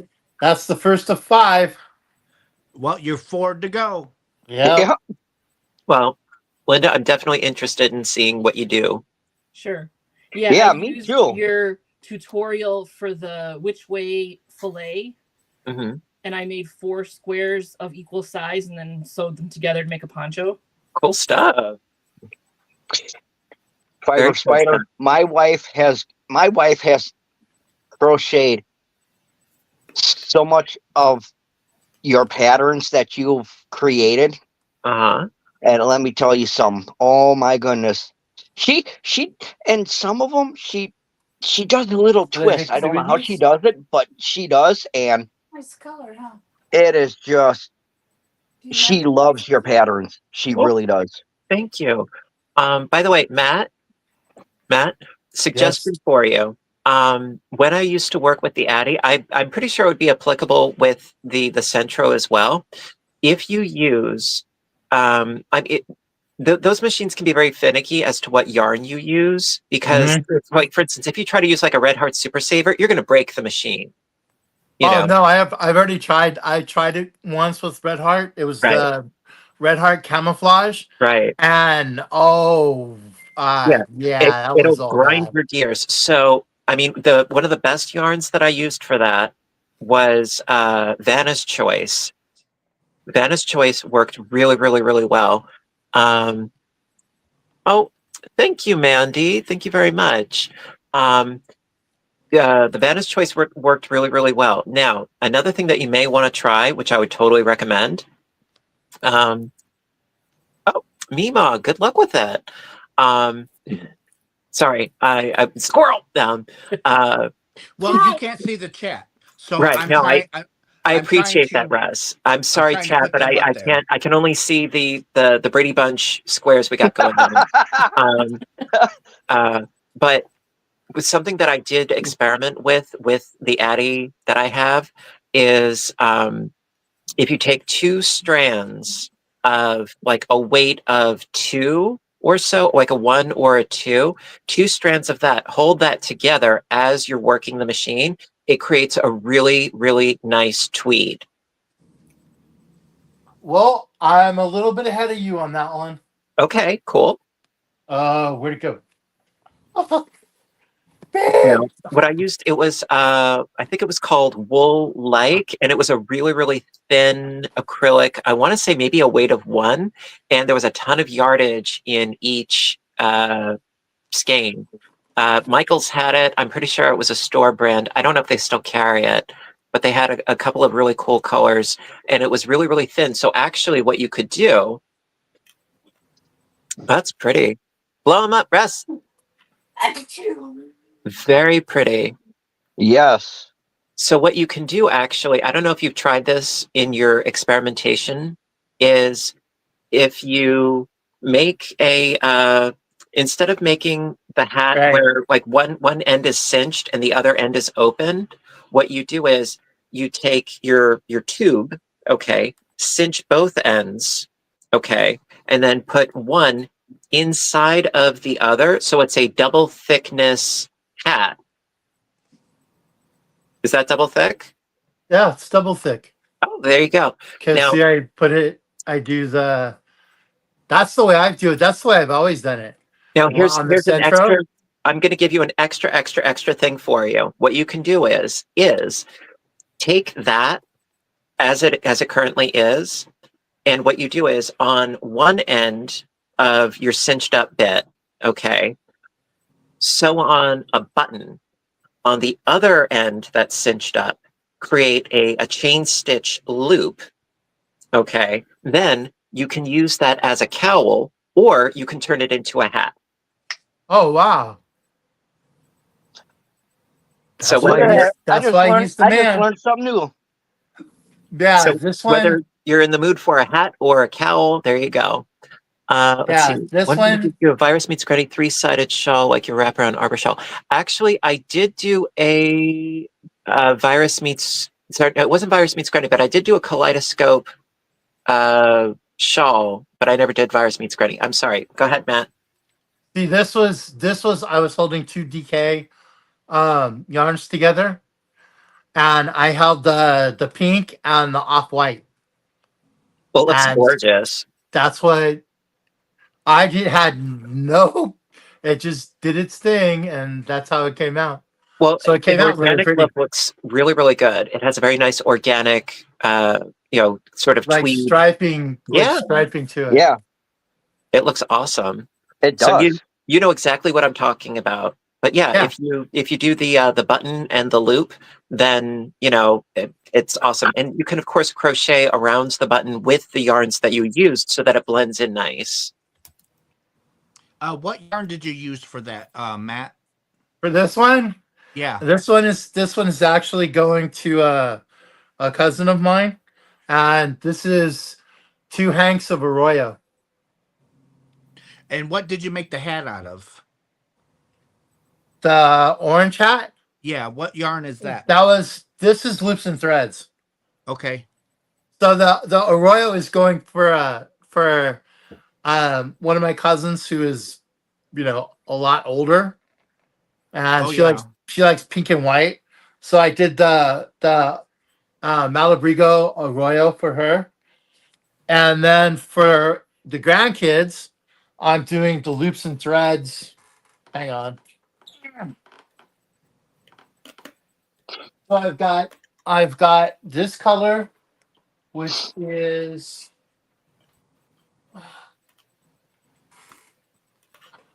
Hello, Jeremy. which is Loops and Threads facets, and this color is, where is it? The color is Flame. That's a pretty color. It is. That is So some it came great out. stuff. It came out kind of neat. It is neat. So I've got that, and then I've got this one. Oh, I love that. Which is That looks like landscapes. Yeah. this is electric. Boogie woogie That's woogie. cool. That looks like that's like tie-dye. And then there's this one, which is where is it? Oh, this is just color 105. Still gorgeous. Sea glass. This one's sea glass, and then one of the little guys likes blues, so I got him this one. Sort of like And- faded denim. Yeah, and this one is lapis. Now another My- thing that you can do. On my Centro, these like the Loops and Threads stuff work really well. Mhm. Another thing that I'm gonna Pandora's box that I'm gonna open for you, Matt, is what you can do is there are these sort of puff blankets that sometimes people will make where they create like an octagon or a hexagon type shape that's actually 2 layers thick, and they put stuffing in it, and then they seal it up, and then they sew around all of the pieces, and it creates like almost like a comforter thickness of blanket. Now, what you can do is instead of making like a full length tube for a scarf or for a hat, what you do is you make a very, very squat tube. So it's like picture like here are the openings where my hands are. So very, very squat, cinch them both, and then flatten it together like a pancake or a pita bread. Okay. Squash it together. And then, so you have your closed opening, sew those openings together through itself so that it's not going to go anywhere. It's not going to shift. And so you have basically a pancake with 2 dimples on the front side and the back side. Then you have that pancake.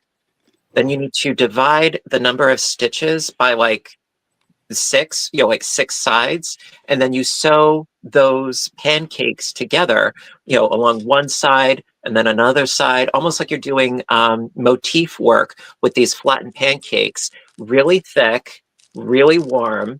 You could stuff them if you were so inclined, but you really don't have to. And so you have like this really cool patchworky type of poofy comforter blanket or whatever it is that you want to make. That sounds like a cool idea. I'm gonna have to play with that. I worked like with that the idea idea. months ago. I was using the Venice Choice in the colors that were in Doctor Who's scarf, but I never ended up finishing it.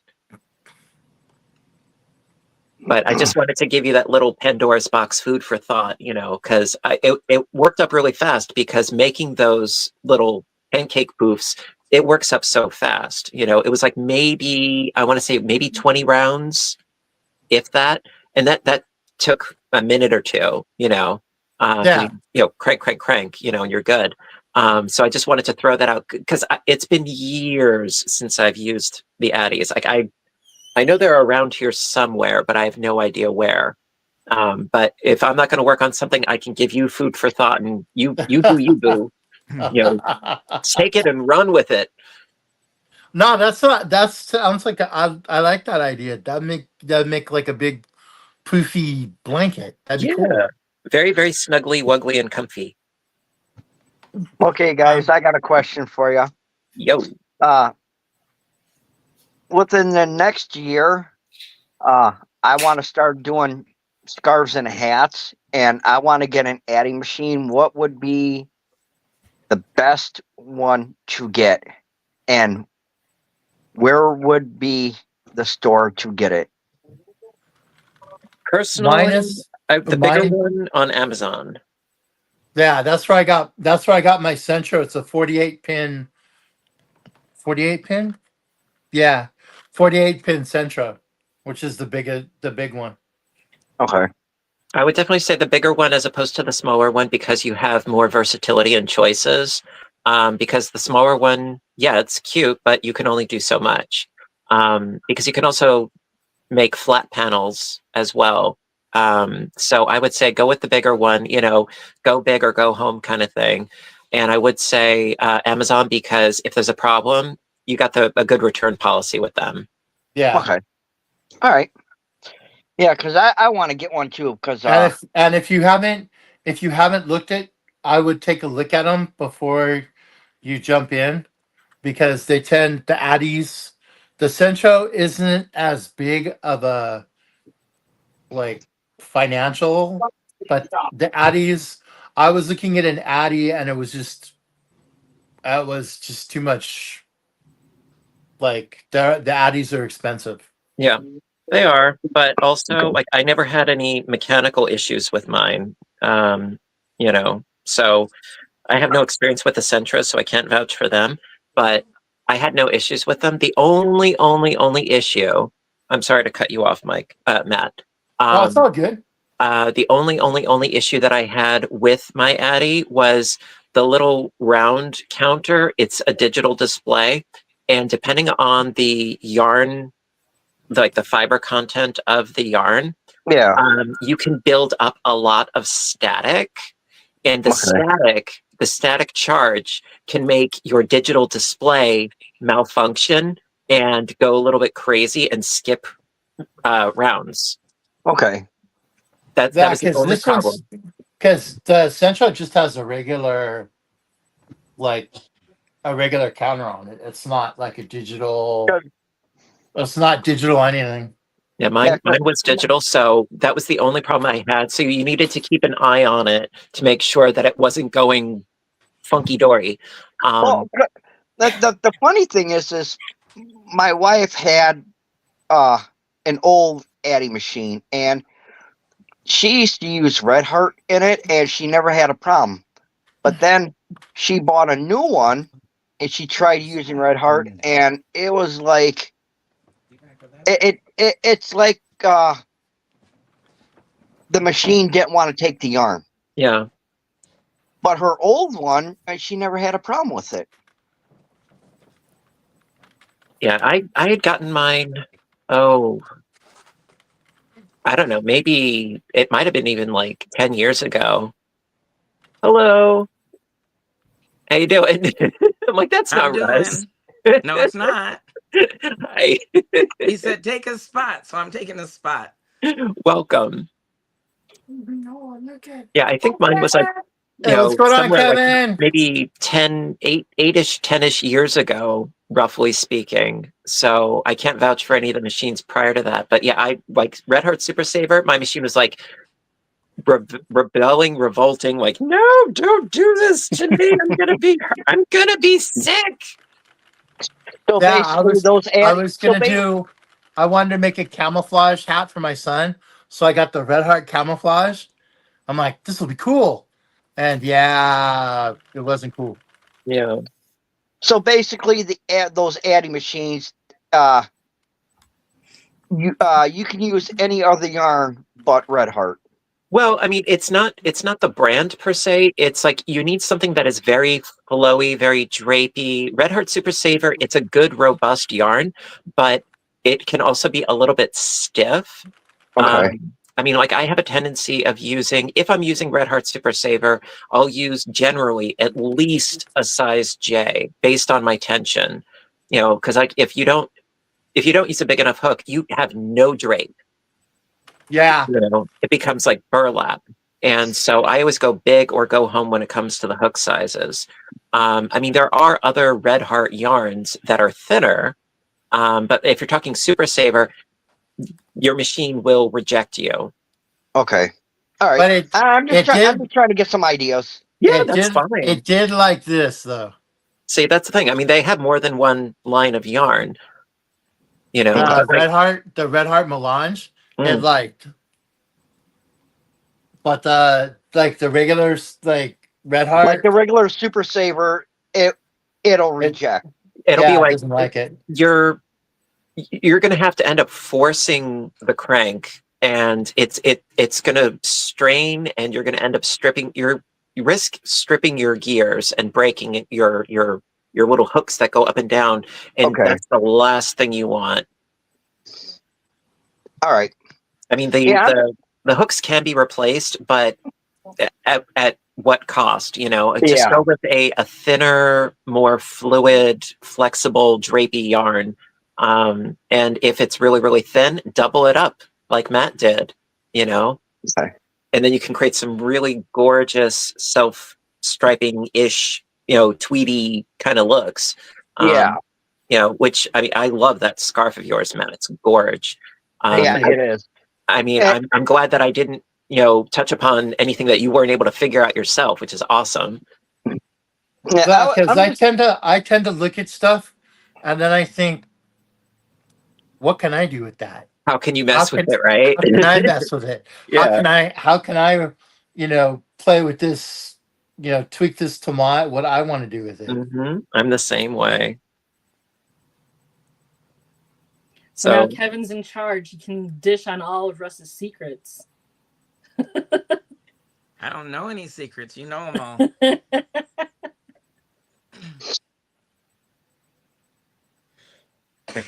Well, it's very nice to see you, Kevin. I just got home from bowling. How'd you do? 300? No, I wish. Oh, come on. I'm not that good. I think that the whole 300 thing is luck. Yeah. Yeah, because I'm not that great of a bowler. I love going bowling, but I'll be lucky if I hit a 150. No, honestly, and when I go bowling, I look like Fred Flintstone. Well, I'm in a different league. I like bowler hats. Pork pies, bowler hats, fedoras, but hefting around a ball, not my thing. Actually, there was a really great quote from a book called Glory Lane, and it begins in a bowling alley, and this guy is sort of like thinking from a sociological perspective. If you could, just the act of bowling, it's kind of violent. You're like hitting these pins over and over again. So he has the idea, if somebody could invent bowling pins that would scream and bleed, you'd make a fortune. Oh yeah.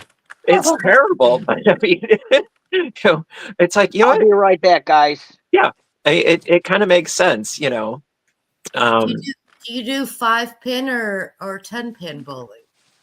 10-pin. Oh, I've never heard of 5-pin. Neither have I. Is that a Canadian thing? It's I think of pool, like 9, like right, 9-ball. 9-ball. okay. So 10-pin bowling is when you stick your fingers in the ball, that big ball. But 5-pin, it's just a ball like this, and you just. Not fluent. I mean, I know there's like billiards, and then there's like, what was it, snooker? Yeah. Yeah. And like there's like different, and there's like there's different variations of those games. And then there's like they have the little bumpers on the pool table. I know we're cross sectioning between pool and bowling, but I'm not a sports person. I'm not quite in that club. That's okay. I'm not in that club. Like at work, everybody talks about like basketball and football and all of that. And okay, Bertha says, Lisa, that is duck pins. I've never heard of duck pins. What is duck? I gotta Google duck pins. What is duck pin? Never heard of that before. Duck pin bowling is a bowling variation that uses smaller, lighter balls. Well, there's also Skittles. Skittles is like sort of like lawn bowling. Well, I mean, like I grew up with bocce. Right. Well, that's bowling without the pins. Yeah. Right. I mean, you just. Wait a minute. I don't know what duck pin bowling is. Oh, no. We've got your Oh, it is a Canadian thing. Yeah, no, we've got 5. I called it. 5. So is curling. Right. Did you ever see? It was the Beatles movie Help, where they're curling, and one of the curling kettles, it's a bomb. And then the ice blows up, and this guy pops up from the ice. He's like, "Yo, White Cliffs of Dover," and they all point that way. He's like, "Thank you," and he goes back down and under the ice. I grew up on that movie, not understanding any of the context whatsoever, but I thought it was funny. Okay, somebody's saying candle bowling. What is candle bowling? Candle. Never heard of that. Candle bowling. What? Oh my! So many variations I've never heard of. It's oh my goodness! They're like straight pegs. It's played in the Maritime provinces. All right, guys. Well, I guess it's time for me to go. I got to get up at 5 in the morning. Oh, goodness. Yeah. Well, good luck with that. It was nice seeing you. Yeah, nice talking to you, too. Yeah, you take it easy, Rob. Yeah, you too, Matt. Hopefully, I'll see you on your next live. Keep cool. it I'll look forward to it. You guys have a good night. You too. Bye, Rob. Bye. Bye. Throw me in. Oh, you didn't. I'll wait. Because my sons know me very well. And yesterday we were hanging out with my sons, and they hooked me up for Christmas. Aw, how? So I'll have to wait till Russ gets back so he can poke the buttons, so you guys can see what they got me. Hit Max screen. Go solo. Now, Devin, There you go, Matt. His piano playing. What'd you get? And Kevin, I like your piano playing. Thank you. You did it. You did a good job. So my kids, my sons know me well, and I give them props because I know where they had to go to get this, and I give them props for doing it. The first tank that they got me was this one, It's I love gorgeous. those. I love and this is lavanda, What's the and brand? this is Micha, Malabrigo Micha. Ooh, So, and this is a 5 weight. This is a bulkier one, and it's 130 yards, 100% superwashed merino wool, 6 or 8 millimeter. So they got me that. gorgeous. They got me this one, which I have to. I have a couple of. I actually have a couple of hanks of this coming, because I wasn't about to use like the Micha to make a whole blanket. So I have some Rios in this color coming, and they bought me this one, Oh my god, I love that with the very, teal and the purple. very, very rich. which is this is Wales Road, and this one also is Micha. So it's the bulky. And then because they bought me 3 skeins, and the other one they bought me was this one, which is Chris, and this is Malabrigo Rios. Gorgeous. Considering the yardage that you have, I would say like an infinity scarf would look awesome with those. Like you could do some striping with those because they go well together. Well, the thing is they're different weights. So Actually, but no, you know what? I would say run with that. Even if they're different weights, run with it because then there would be some thicker spots, some thinner spots, and if you're wearing it as an infinity scarf, it doesn't matter. Because it's That'll all gonna work. be it's going to be like twisted and then coiled, like it'll be doubled around your neck. I think that would look fab. yeah. I know you didn't ask for it, but I'm throwing in my 2 cents, because when I see yarn, I Oh think no, what would be I like your 2 cents. well, thank you. I'm a nosy little and Spider. Nosy little spider. I'll say a nosy little This is a PG channel. Nosy little spider. yeah, I'm a nosy little I'm not gonna say no, I'm just a. And so the thing is, I think based on the weight, based on the yardage, based on the color, I was trying to think, all right, what can you possibly do with it?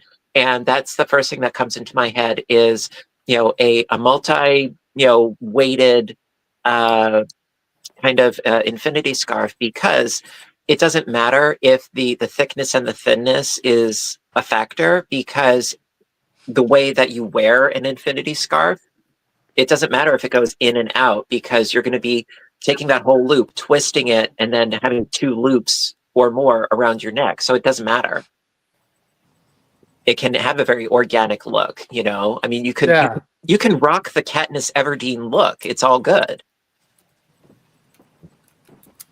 Because this one, see, the thing is why I bought the Rios in this. Is my son goes, that blue hank that I got you, which is this one. Pouch or blue? He goes, can you make a blanket out of that? And I'm like, Does he have enough for a second mortgage? What? Naked? Oh my god. So he liked that color, and so I'm gonna mix it. He wanted grays. He wanted like grays and blacks. So I'm gonna mix this with grays, like a darker gray and like a black, and use like the bigger stripes in this. Because of all the patterns he wants, Craig, is he wants a kaleidoscope blanket. But he saw the ones that I've made, and he was like, "I like the one with the diamonds on it, Dad." That's yardage. You're making a I know it blanket is. out of No, not this one. The Rios is it's a the Micha is a bulky, so no, I'm not gonna make a blanket out of this one. Yeah. But the Rios, which is like what this one is a 4-weight.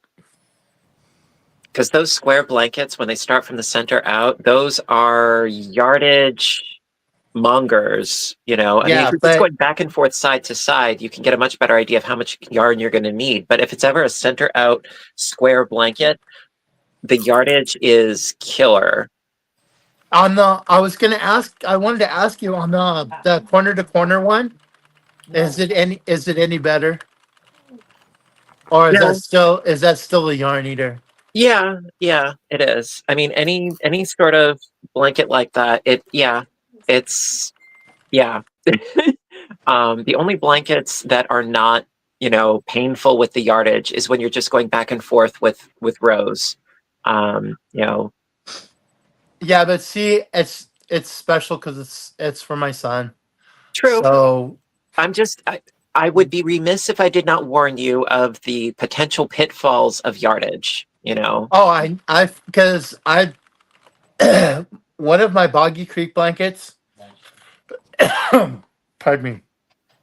One of the blankets I sent to Boggy Creek is the kaleidoscope one, and I did that in all different. Well, it's all different colors, so there's a few different yards in there. But yeah, I know about where it sucks it in. Mhm. Well, I mean, the same thing with the smocked Celtic weave. I mean, it's just double crochets, but it's all cinched and smocked and pinched in that whatever yardage you deceptive. use, it just gets condensed. So you get that really cool texture, but it becomes really, really heavy. I mean, I used a couple thousand yards on that blanket. It's not tremendously big, but it is hefty. Yeah, because he wants one for the end of his bed, kind of thing, for just like Oh, like a bed runner. I think so. he just wants something. He just wants something his dad made. Is what That's is sweet. so.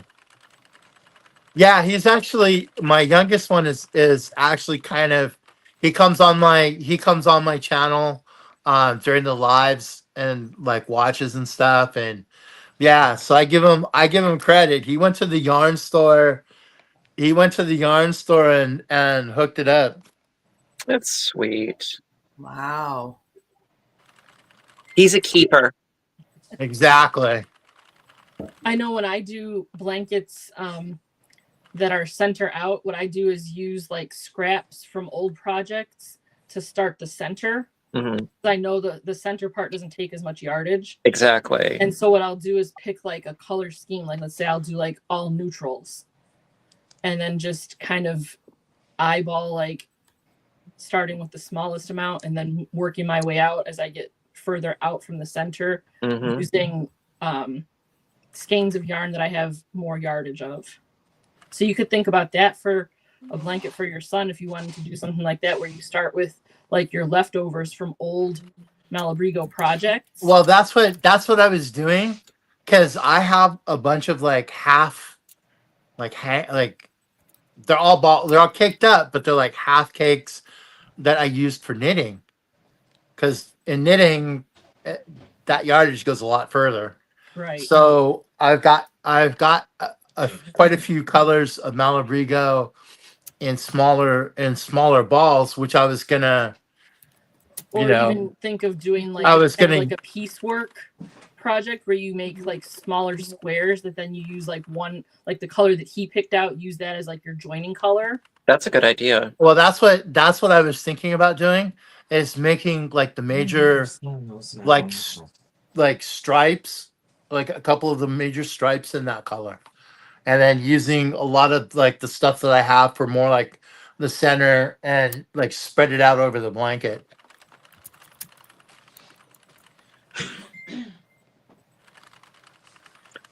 And Linda, that's very good tactics, by the way, as far as like organizing your yarn such that, you got a little bit, put it in the center. Yeah, Smart. waste not, want not. Like Exactly. especially that. Oh yeah. I end up with odd bits of this and that, or like the stash that I have is leftovers from like my aunt. So she had like tons of like certain colors, but then her favorite color was green. So there was like hardly ever any green left because she used all the green. And then it's like, okay, how can I use all of these random skeins that are discontinued colors? And so that's how I kind of manage that. Well, she's a woman after my own heart. I love the green colorways, so she got my seal of approval right there. Oh, that's so pretty.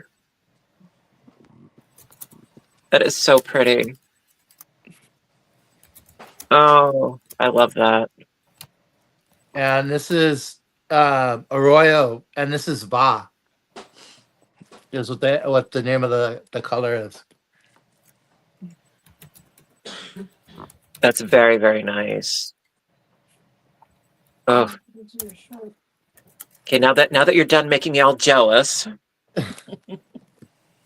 I don't know. There's been a couple of people that have gotten jelly over this one too. Well, I'm not jelly. I'm jam. I'm jelly. I'm everything. I'm all the things. Just spread me on toast. I'm the Pillsbury Doughboy. Speaking of which, I was thinking about making pigs in a blanket. I was thinking about making pigs in a blanket tonight. Ooh. So I'll have to send you a recipe as my grandmother's recipe. Oh. And she took what was it? Like she would grind it. Because she had like one of those big, like before the food processor, she had like a big grinder. Mm-hmm. And she would grind together, was it cheddar? A little cottage cheese, green like the pimento olives, and bell pepper. And she would like make like her own like dip, like cheese ball, basically. Okay. And then she would take that and she would hollow out like the sourdough rolls.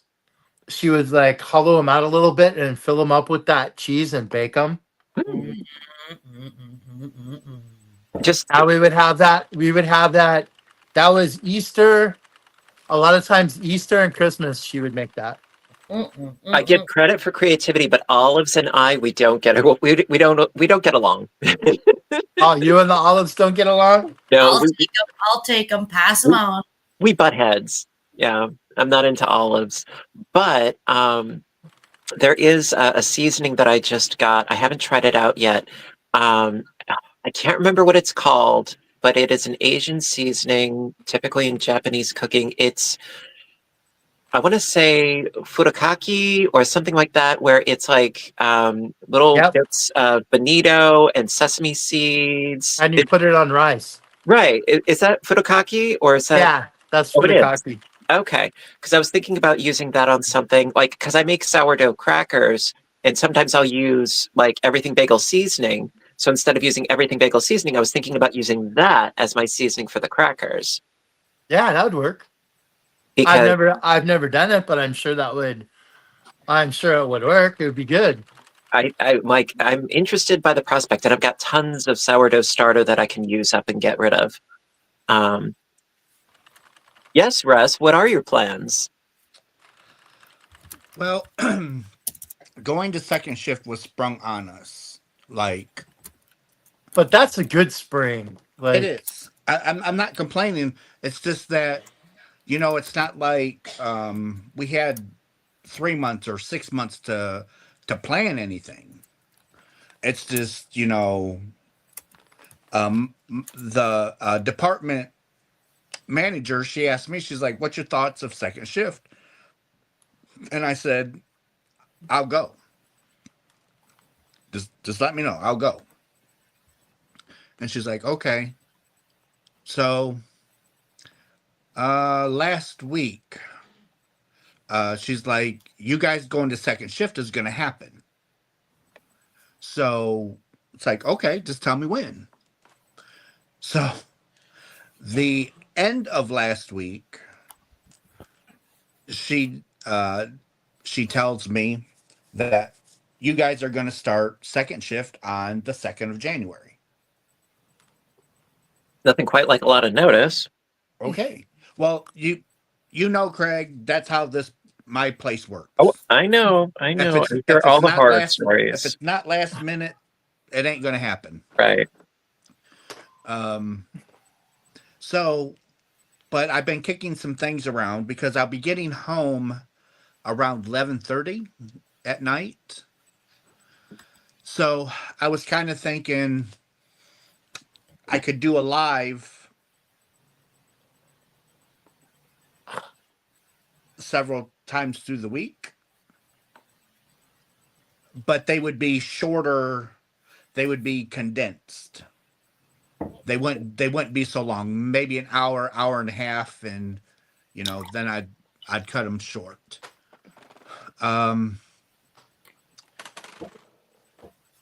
But I'm hoping to be able to actually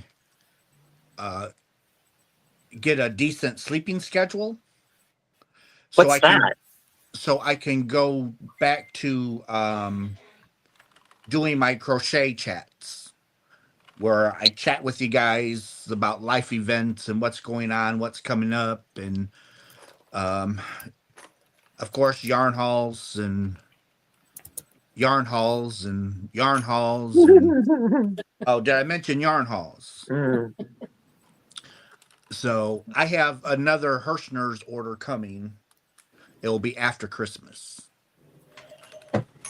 but it's going to be another small one, like the last one that I just had.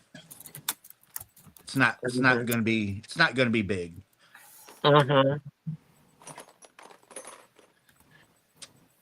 Yeah, Russ, if you dry that one out, you could fertilize the front lawn. And if you believe that, I've got a bridge I want to sell you. No, seriously. It's the last one wasn't. The last one was what, 20 minutes? And 20 pounds? Probably. Yeah. We know you. But I think the next one's even smaller than this one. Because it was I heard the golden gates for sale. No, seriously, the next one is, there's not really a whole lot there. It's basically stuff that I just got. But what I just got, I'm keeping for myself because it's the first time that my hands were touching this yarn. So I'm keeping it for myself. So now I kind of got some repeat of it, so I can send it to somebody. Russ, we know you. We love you. We also have difficulty believing you sometimes. The last yarn haul wasn't big. You know what I'm saying. I'm just saying the last yarn haul from Hirschner's was not very big. Okay. It fit into a smaller box.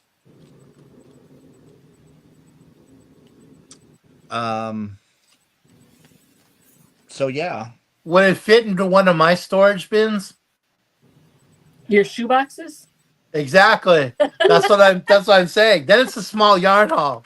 Yeah, but if it fits in one of his 20-gallon totes, right? That's something else. It's a matter of perspective and proportion. You see that's why when it comes to yarn, I always have difficulty believing Raz. I'm talking you guys know how large my yarn hauls usually are. Yes. Okay, so when I say small, I'm saying smaller than normal. For me, not for you. Russ, when you talk about a yarn haul, you have an entire flock of sheep. You see them all shaking in fear. They're like, "Oh God, no, not again! We just grew this back."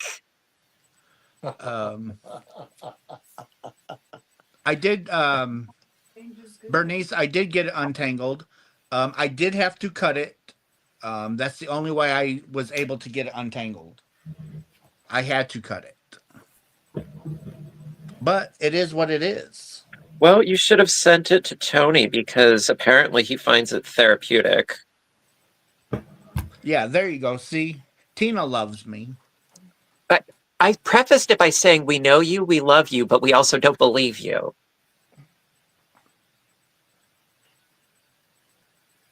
Free shipping at Hirschner's today. Yeah, Lene. Plus, if you get their new catalog, I don't know what I did with mine. It was just here. Yeah, you But had it. Maybe if you Tippy got their it. if you got their new catalog, they have free shipping code on their catalog until January 13th. Is Tippy being subversive and hiding it from you? Nope. She's probably looking at it. She's probably pawing through the pages. It's like, oh, what can I buy? What can I buy? Kevin said that he should have hit it. Kevin's a smart man. He said he should have burned it and brought me the ashes. Yeah, like I said, he's a smart man. But see, then I would have had to fold him up and mail him away. So Jeremy is saying what I consider a small yarn haul is one of your guys' mother load yarn hauls. Exactly. Exactly. That's what I've been saying. And I just been saying, you know how I usually get my boxes. They're huge. Yeah, we know. And there's usually like 3 or 4 of them, sometimes 13.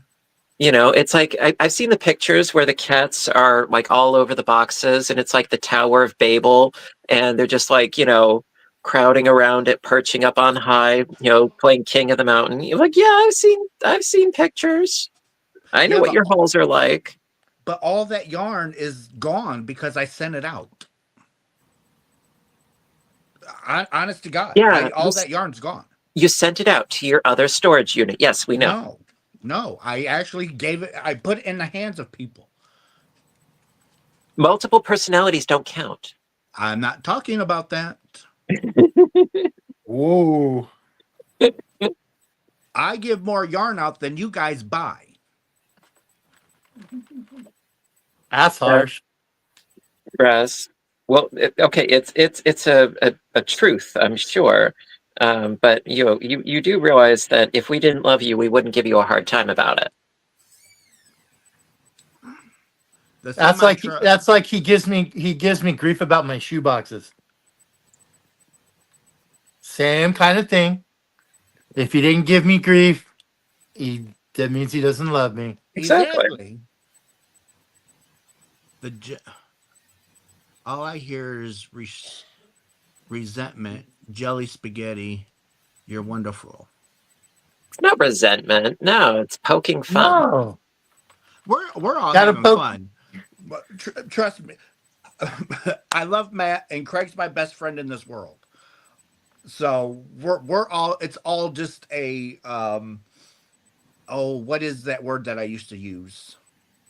Banter. It's all fun banter. Yeah, it's all fun and games till somebody gets an eye poked out. You know, just I was thinking a fistful of yarn thrown. I'm the one who runs with scissors, right?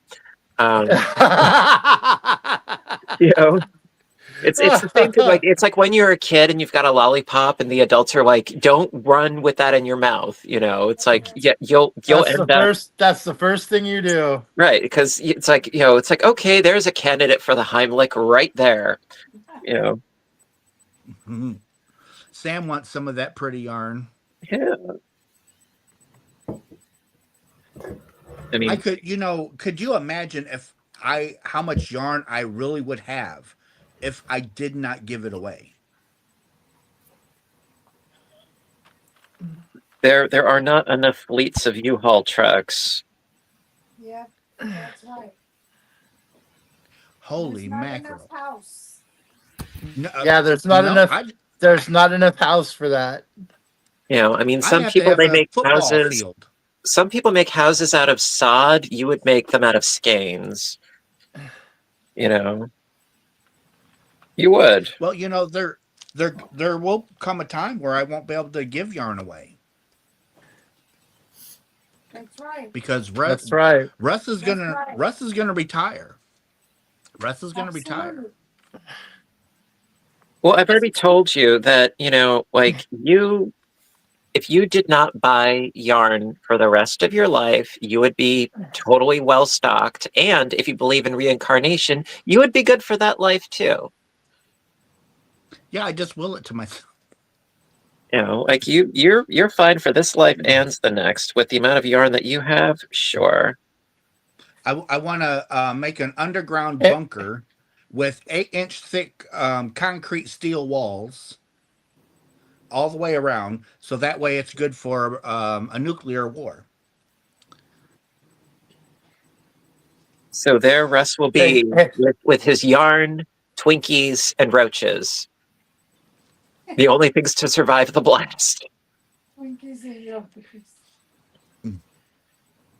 I mean, Twinkies can survive anything. That is true. I did see a really neat documentary about like what would the world be like if like the end of the world happened, and then they took a look at a grocery store and what would happen to food over like a really, really, really prolonged period of time. And so, of course, like the first thing to go completely hideous and horrible was the meat department. I'm not even going to go into details on that one. The canned goods initially would be totally fine, but eventually, like the cans would start to expand and so forth. But yeah, Twinkies, I believe if in the right conditions, Twinkies are good for like 50 years. It's crazy. So is a McDonald's cheeseburger. Yeah, I've seen that. It's good for 30. Yeah, I haven't eaten McDonald's in years. Literally years. I don't miss it. I don't know how a burger and a bun and cheese can sit out unrefrigerated, unfrozen for 20 years and not have any mold. I'll tell you one of the reasons why. The sheer amount of sodium. It's already preserved with salt. It's like if you ever eat at McDonald's, you come out of there, like your ankles and your wrists start swelling because there's so much salt, and like the fries, everything is just so salted. I started laughing, but that is very true. Yeah. I like Lisa when she showed us her fries that she made for her dinner. Oh my God, them look good. How did you do that, Lisa? Oh, I just put them in the air fryer. Well, I put them in cold water. Drained, and then I set them out. Dried them off, patted them off. Did you spritz them with oil before you put them in your air fryer? No. So you just put them in your air fryer? Yeah. You should do a video on that. Yeah. I'll do that. Oh, I mean, you don't have to. Maybe I spritzed a little bit, but no, actually I was watching a video and some guy was trying to do that whole McDonald's thing on a Burger King burger. And well, the guy put it under glass. So of course the burger isn't going to deteriorate because he's put it under glass. Right. Yeah, and but I would still think there's bacteria in there though. Yeah, but even if you take a look at bread, how long now can you take a loaf of bread and pass the expiry date? Put that loaf of bread on your counter, keep it closed, and look at how long your bread does not turn green. A loaf of bread. Go to the grocery store, buy a loaf of bread. Do not open the tag. Do not open it and let it sit there and see how long your loaf of bread lasts on your counter. Everything is filled with all this garbage. It's not like back in the old days. Well, see, that's why I make my own, I mean, I haven't actually bought bread in years. And actually sourdough bread, the naturally occurring bacteria in the bread fights off molding, which is an extra bonus. So yeah, there's so many preservatives. I mean, granted, like with sourdough, it goes kind of I wouldn't say stale, because you can revive it if you just like heat it up a little bit. Or add water to it. Yeah. Right. You know, I mean, you can totally revive it if it's, you know, a week old. Yeah, you can revive it, but it's not going to be all like soft and squishy like the store-bought stuff, because I mean that's so loaded with preservatives. Yeah. But I like my sourdough. That was the big joke that McDonald's, you know, that was a big joke that McDonald's hamburgers can last forever long. Yeah. Seriously, you take any hamburger out of your freezer that you buy.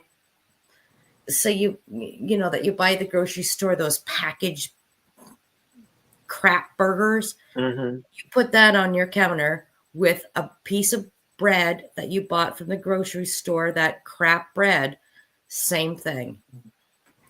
Look at the ingredients in all your food now. It's disgusting. Well, one rule of thumb, a rule of thumb is if you can't pronounce it, don't eat it. Exactly. Yep. Yep. Yes, that is so true, Stella. Years ago, you always smelled milk. It was only good for a couple of days. Now it's weeks. Mm-hmm. Mm-hmm. Yeah. Yeah, when I was a kid growing up, yeah, that was the thing. You always unscrewed the milk jug and smelled it, and if it smelled good, you drank it. Yeah. Yeah. Yep. I still do that. Well, actually, there was a thing that I saw because I really enjoy making ramen, and I make my own ramen seasoning with a like a chicken bouillon powder base, and then I add like various herbs and spices and seasonings to that, and I love it. But the chicken bouillon that I use, as much as I like it, it does have a lot of sodium. So I was thinking, what might be a good alternative? And I saw how you can make your own chicken bouillon out of nutritional yeast. And so the nutritional yeast is the base, and then you add herbs and seasonings and spices and stuff to make that taste like chicken bouillon. And ironically, it supposedly tastes like chicken bouillon, but it's completely vegetarian. And I imagine it would also be less in sodium. So I was thinking about maybe trying that. Oh, yeah. Yeah. You don't even need the chicken bouillon. Forget the chicken bouillon altogether. Just make your own. Because I love making my own ramen soup. Really, really love doing that. Yeah, just get herbs and spices. Yeah. The best though is even something as simple as like you take like your typical brick of ramen noodles with a little seasoned packet, do that up. But while it's cooking, dump in 2 eggs.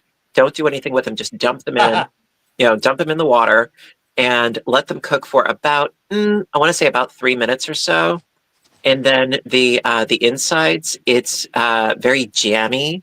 It's not solid. It's a little bit jammy. It's so tasty.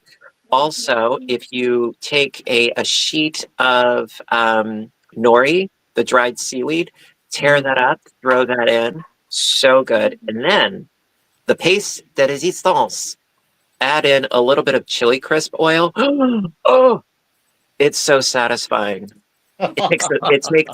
It takes ramen to another level with so little effort. It's fabulous. Couldn't recommend it enough. I have it more than I should. It is my comfort food. Okay, so delete that package of crap. Delete the package of crap. Just use what you said.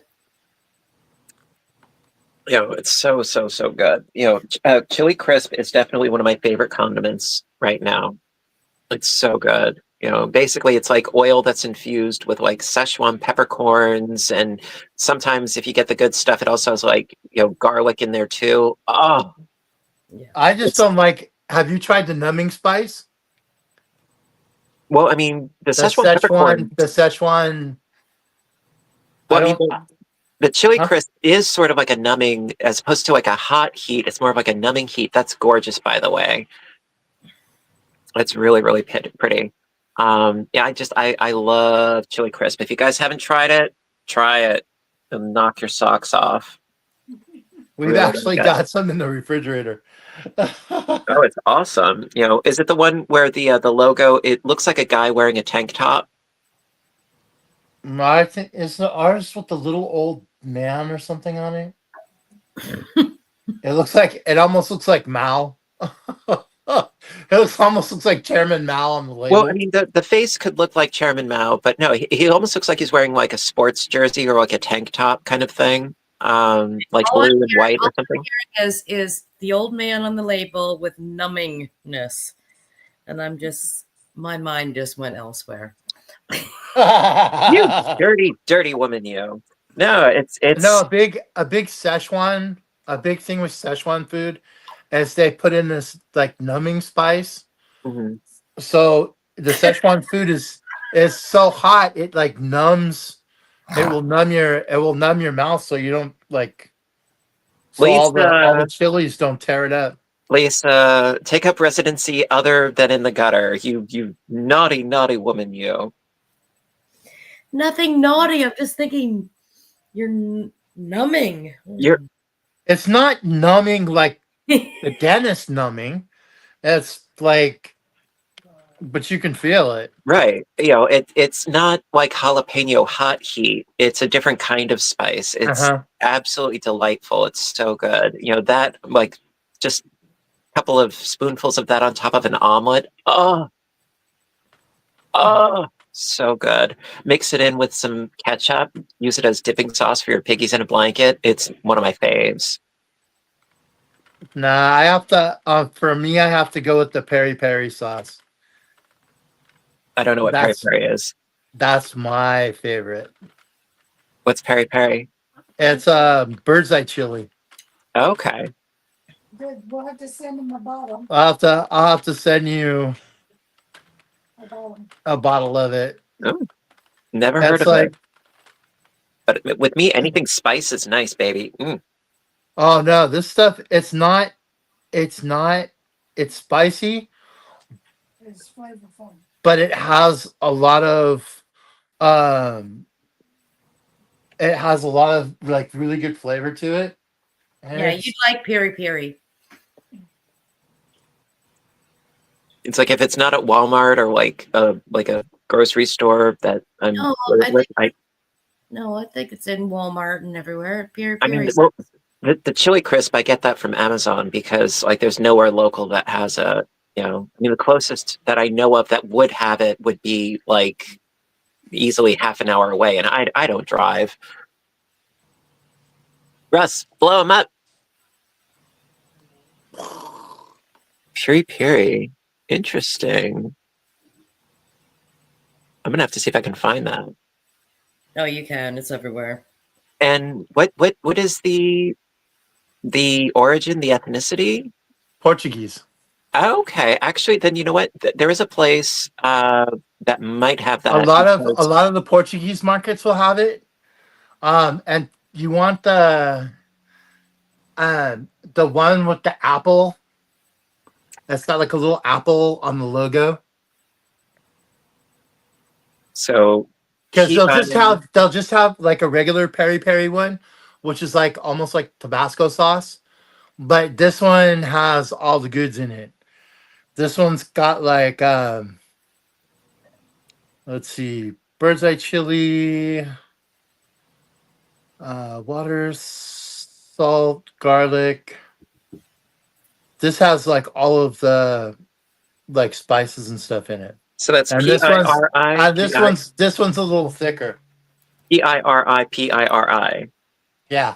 Okay. Yeah, I'm gonna have to look at that because there is actually a grocery store near me, near where I work. Actually, they specialize in Hispanic as well as Asian ingredients, and so that actually might be there. They may have it, and it may be. The Brazilians use it too. The South Africans use it. Angolans. Any of the Portuguese like former colonies actually use it. Well, thank you for the recommend. It's crushed chilies, lemon, pepper, garlic, salt, onion, bay leaves, vinegar, and oil. and you puree all that together. And they're nothing artificial. Yeah. Sounds You've good. heard of peri peri chicken? Nope. No. Never have. Peri Peri Nope. chicken's bomb. Never heard of it. Are you talking about Nando's? Nando's Peri Peri? No, because I don't live where you guys live. I just know peri peri chicken as you make it at home chicken. Where can you get that hot sauce at again, Matt? I got mine. There's a Portuguese market in San Jose. When we go to the Bay Area to visit my kids, and I picked it up there. But I've seen it on Amazon too. Okay, Amazon has like Portuguese, some of the Portuguese groceries. See, all this talk about peri peri, it's making me think, if you've ever seen the movie Misery with Kathy Bates, and it's near the end, and she's planning, like, his demise, and she's like, you only have one cigarette, and you only have one, and you have a glass of your favorite champagne, Dom Perignon. And he's like, yes, Don Perignon it is, yes. Horse or Duvers? What's that? Horse or Duvers?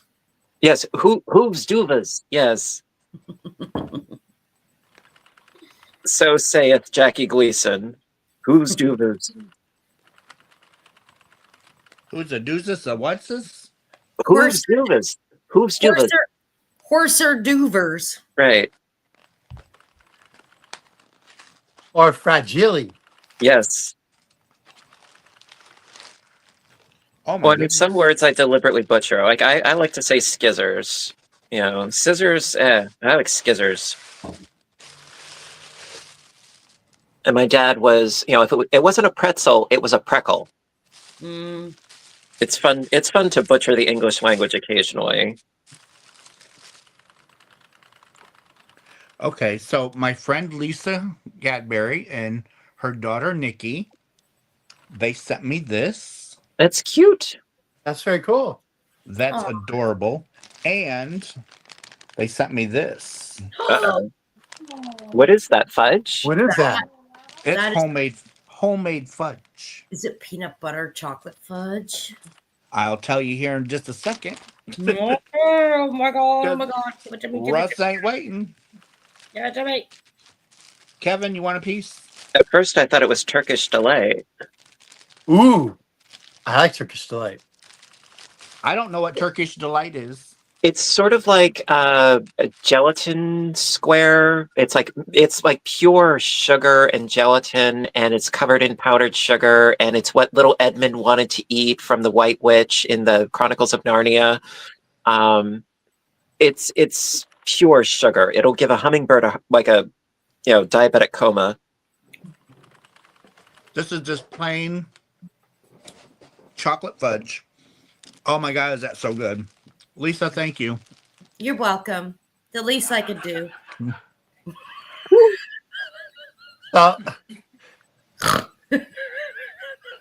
Snorts and all. Lisa who? Or Lisa snorts. Gadberry. Or snorts. Lisa Strawberry. Gadberry. I love those cream eggs. Oh, I do too. Cadbury chocolate's bomb. So a friend of mine from Australia, Tracy, we did a swap. She sent me 32 pounds of chocolate from Australia. No. Yes, she did. Yes, she did. 32 pounds. 32 pounds. I kid you not. And it's all gone. Chocolates and cookies. I opened it on my channel. And it's all gone. That's a freaking 1-year-old. 2-year-old. That's a 2-year-old child. That's just short of a bag of rice. Yeah, it's oh my gosh. So I sent her one of my countdown boxes and some goodies, and she sent me the box of chocolate. Not a bad trade. And oh my, no, we're still eating on it because because from like Canada, Show me the Australia, it's you don't have all that crap in it. You still got some stuff, you still got some crap in it, but nothing like the States. Yeah. And the flavor is so much different and it's so much better. Yeah, manufacturers in the States tend to adulterate everything. There was one guy, he did a thing on, I think it was the cereal Trix, and if you compared the contents, like the colors are so much more vibrant here, but there it's like, no, the colors are made, it's from fruit juice, not artificials, colors, flavorings, and all, like red 5 and blue 7 or whatever. You know, it's like, no, the colors are more muted because it's natural as opposed to God knows what, you know. Yeah, they were talking about that the other day on as we were driving and we're listening to the radio, and they were talking about that. Mm-hmm. About like chicks having like the color. If they put the color in it, Americans wouldn't eat it because it's not bright colored enough. Right. Well, And they were talking about with all the equivalents in Europe, like Fruity Pebbles and all that stuff. mhm. That ours is so much brighter because we won't eat it if it's like a dull color. And we're not even allowed that stuff in our country. Yeah, that's my whole point.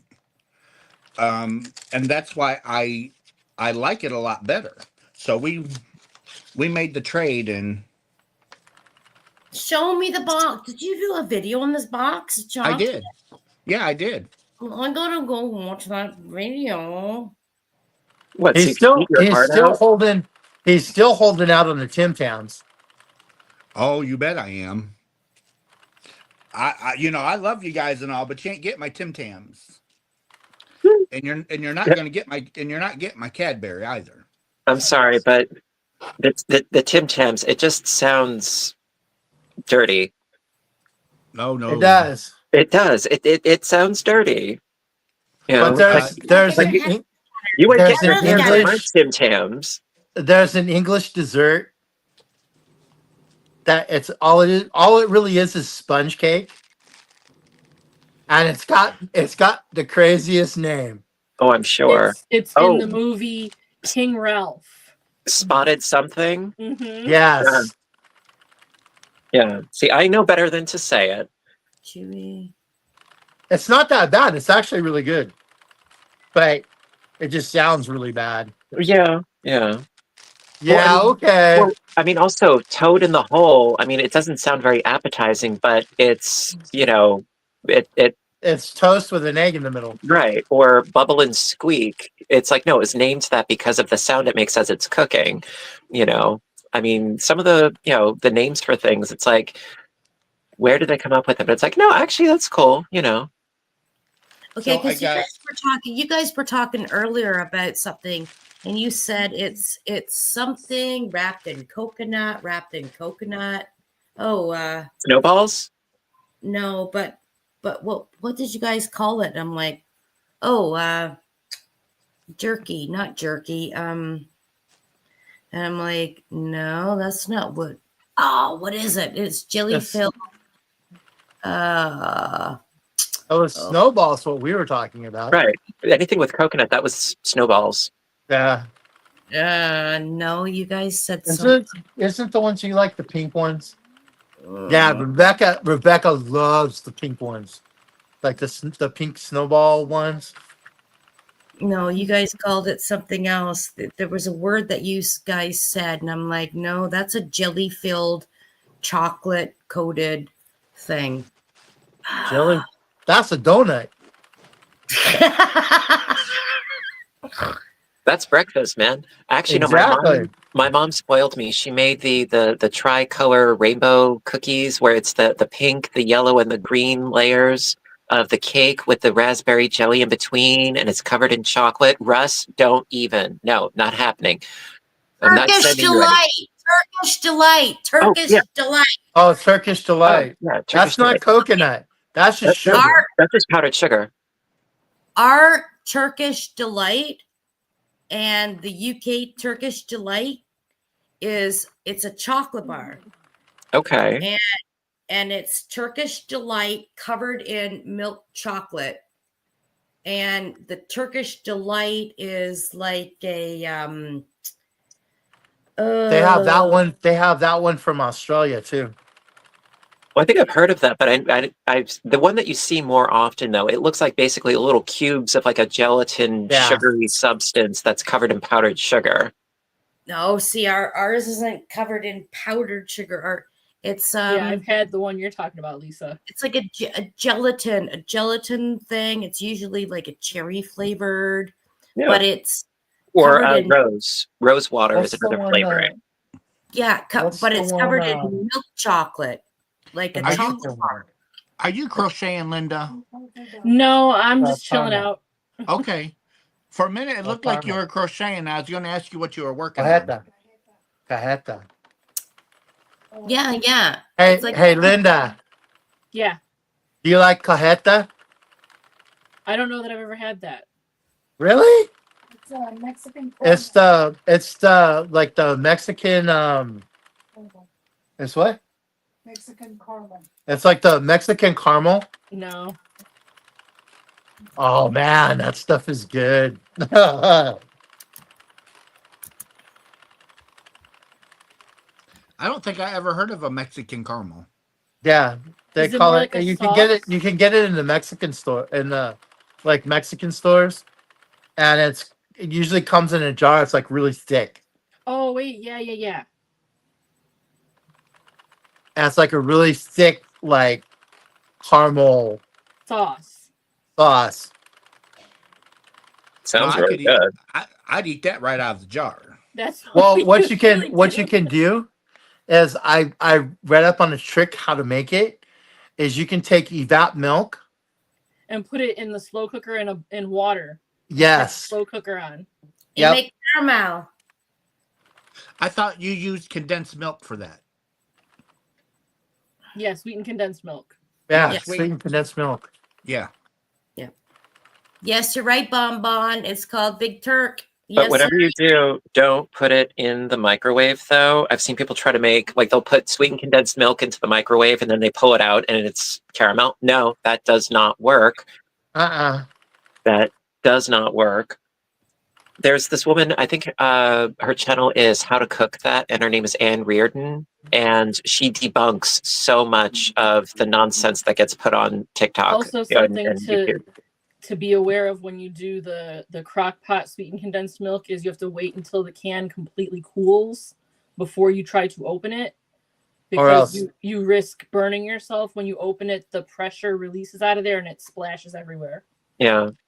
Lisa, are you going to sell those? Oh God, I would never make this again. That's an honest answer. Oh God. Yeah, it is. All it is I'm sorry. There's too many popcorn stitches. Do what?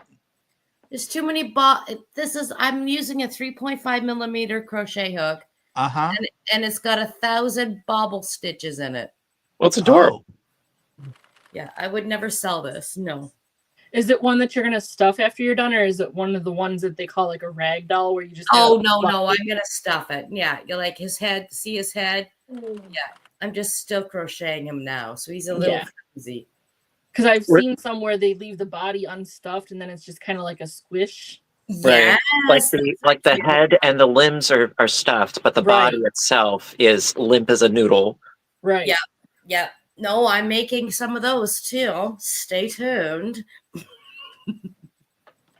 No, those are really cute. Yes, I am in Canada, Bonbon. I'm in Ontario, Canada. Where are you? Thank you, Susanna. Yeah, I love that lamb that you're doing. Oh, it's adorable. Thank you so much. Oh, that's why I was asking if you're going to sell them. Well, I only wish I could crochet that fast. I'm just a learning girl, you know. I'm just a learning these things. Yeah, I just started crocheting last week. Right. That's okay. Day before yesterday. All right. Well, listen, it is getting up in the hours. Unfortunately, I have to skedaddles. It's getting late. But Russ, listen, I want to thank you so much for inviting me on, and it was very nice seeing all of you. And I will be on Michael's live tomorrow at 8 p.m. Eastern Standard Time. I'll be there approximately at that time. So if I don't see you, have a very happy and safe holiday, everybody. And I'll Hey, catch you my guys friend, around. have a very blessed Merry holiday. Christmas. You You and your mom. too. Happy holidays. Bye now. Merry Thank you, Take it easy, Russ. Christmas. man. You Bye. too. Bye bye. Now there's only 4. I'm in the Kawartha Lakes, Bon. Yeah, a few more minutes, then I gotta bail too. I have one more. I've actually got only one more hat to do. You I've got made. all them hats done already? I've got 3 hats. I've got, as of now, as soon as I cast this off, I've got 3 hats done. Wow.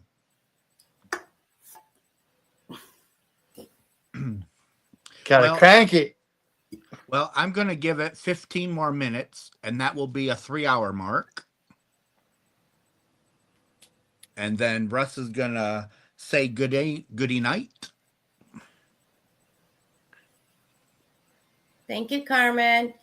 Hey, Sue's in the house. I probably missed a lot of people. I probably did. Sugar plums. Hey, Linda, Yeah. do you like spicy food?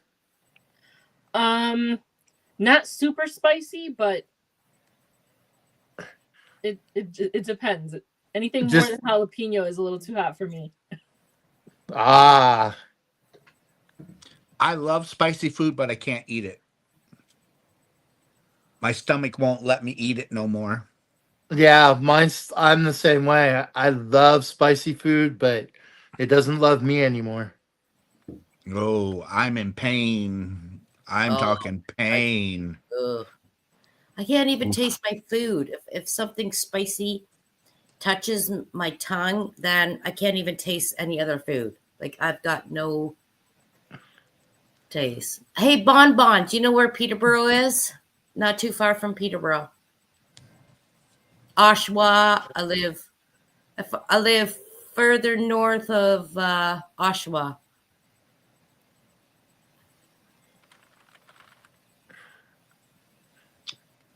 That's Okay. one city I always wanted to go to, was Toronto. Yeah, I live about 4 hours, three or 4 hours away from Toronto. I want to. North of Toronto. I want to visit Canada, just so I can go yarn shopping. Well, we're about 14 hours south of BC. 14 hours south of BC. Oh, Yeah, British Columbia. you live over by Alaska then. No, south. Yeah, I know, but there's BC and then Alaska and then south is. Give me a map. South is Washington, Oregon, and California. I think I'm 8 hours away from Lisa. Yeah, you're okay. Google Map. Give me a Google Map. Okay, so Canada map. Good night, Bertha. Thanks for coming in. And if you ever get to Victoria, which is the island, there's a hotel called the Empress. Yeah. You got to go. It's beautiful.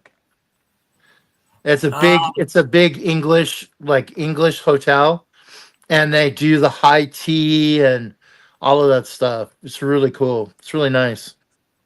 Well, That I would would cost- recommend.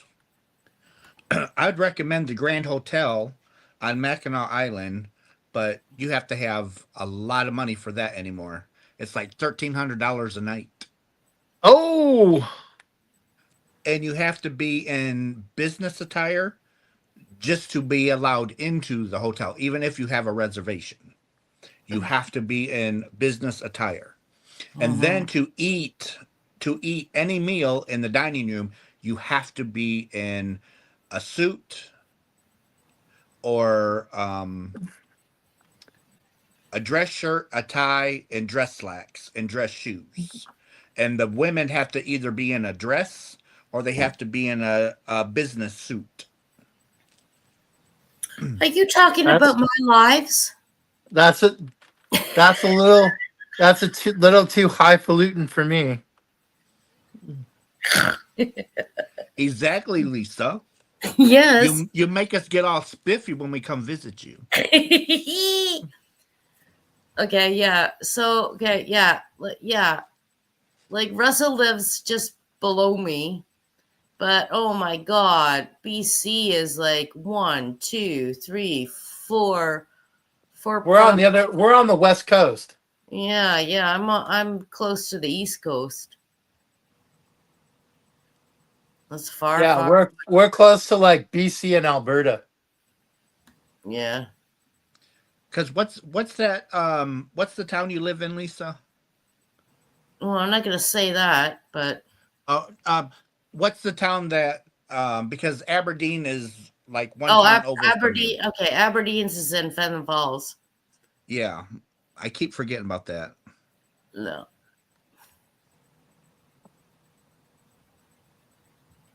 There's another place. I'm so mad at myself that I didn't get there. It's a woolen mill here, and they shut down for the winter, and I'm really mad that I didn't get out there to get their goods on sale.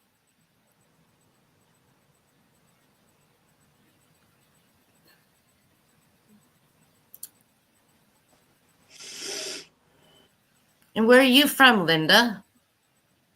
Just outside Chicago. Chicago. Let me Google map that. Chicago. Is that Chicago, Illinois? Yep. Yes, it is. Oh, look at me knowing my American maps. Okay, so it's Chicago, Illinois. And Russell is in... don't tell me. Don't tell me. Don't tell me.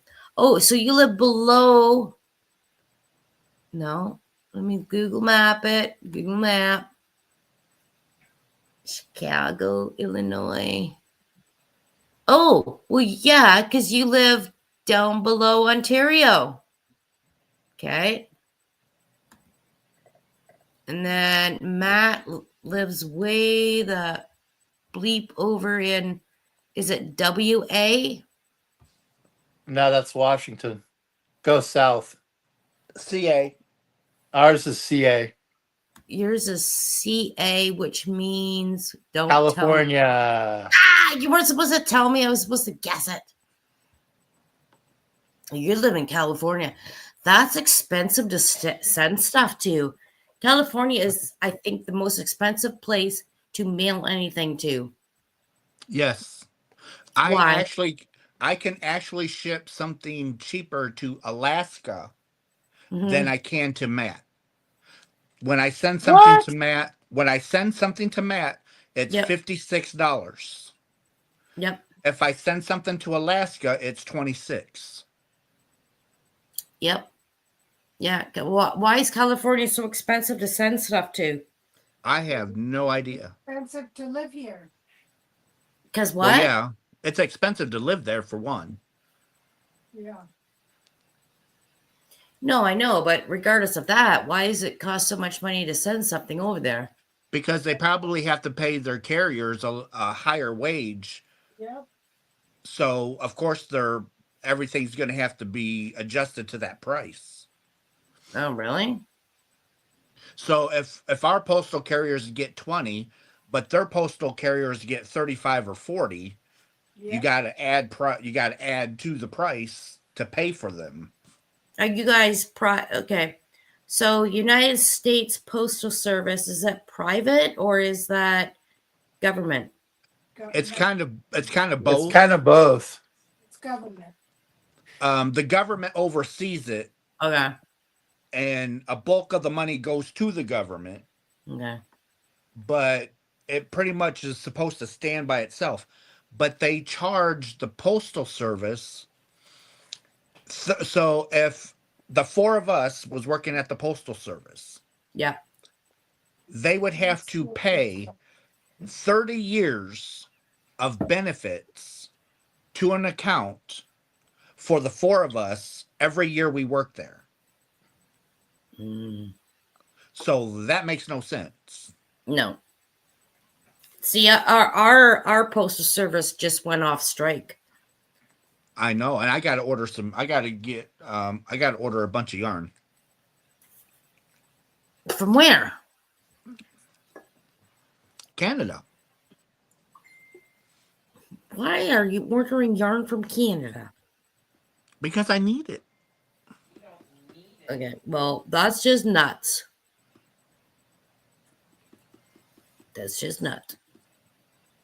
Well, it's cheaper if I order it from Canada than it is if I order it from the UK, because the yarn that I'm wanting, Yeah.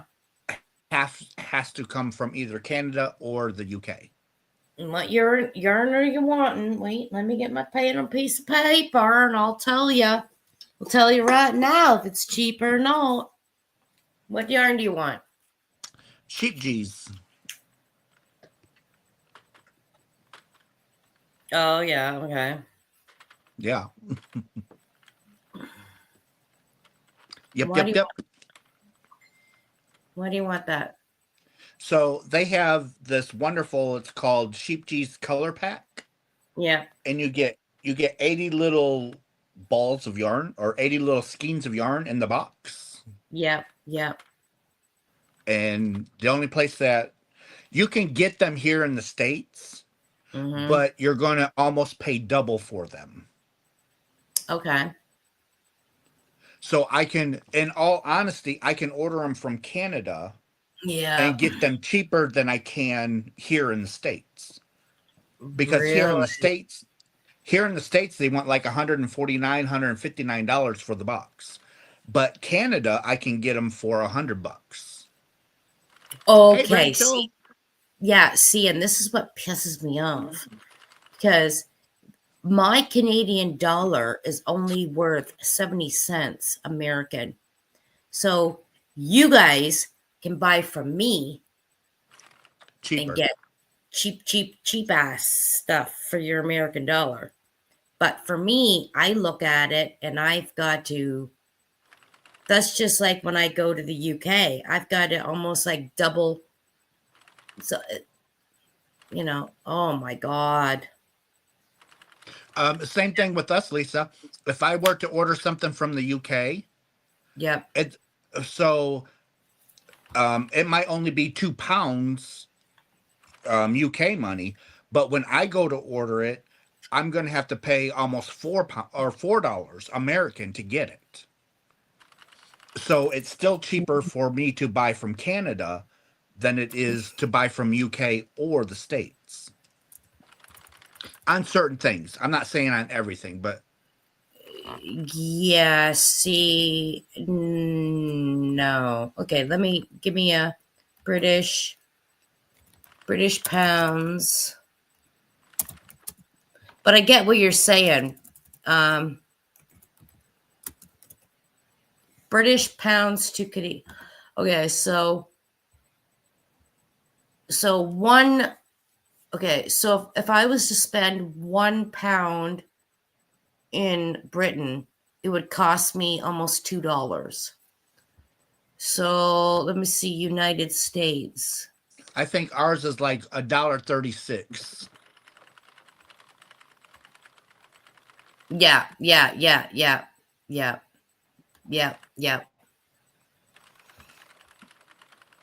Who looks like a lamp? Do I look like a lamp? Somebody looks like a lamp. Yeah, I know, it's crazy. By the time you do the conversions, it's nuts.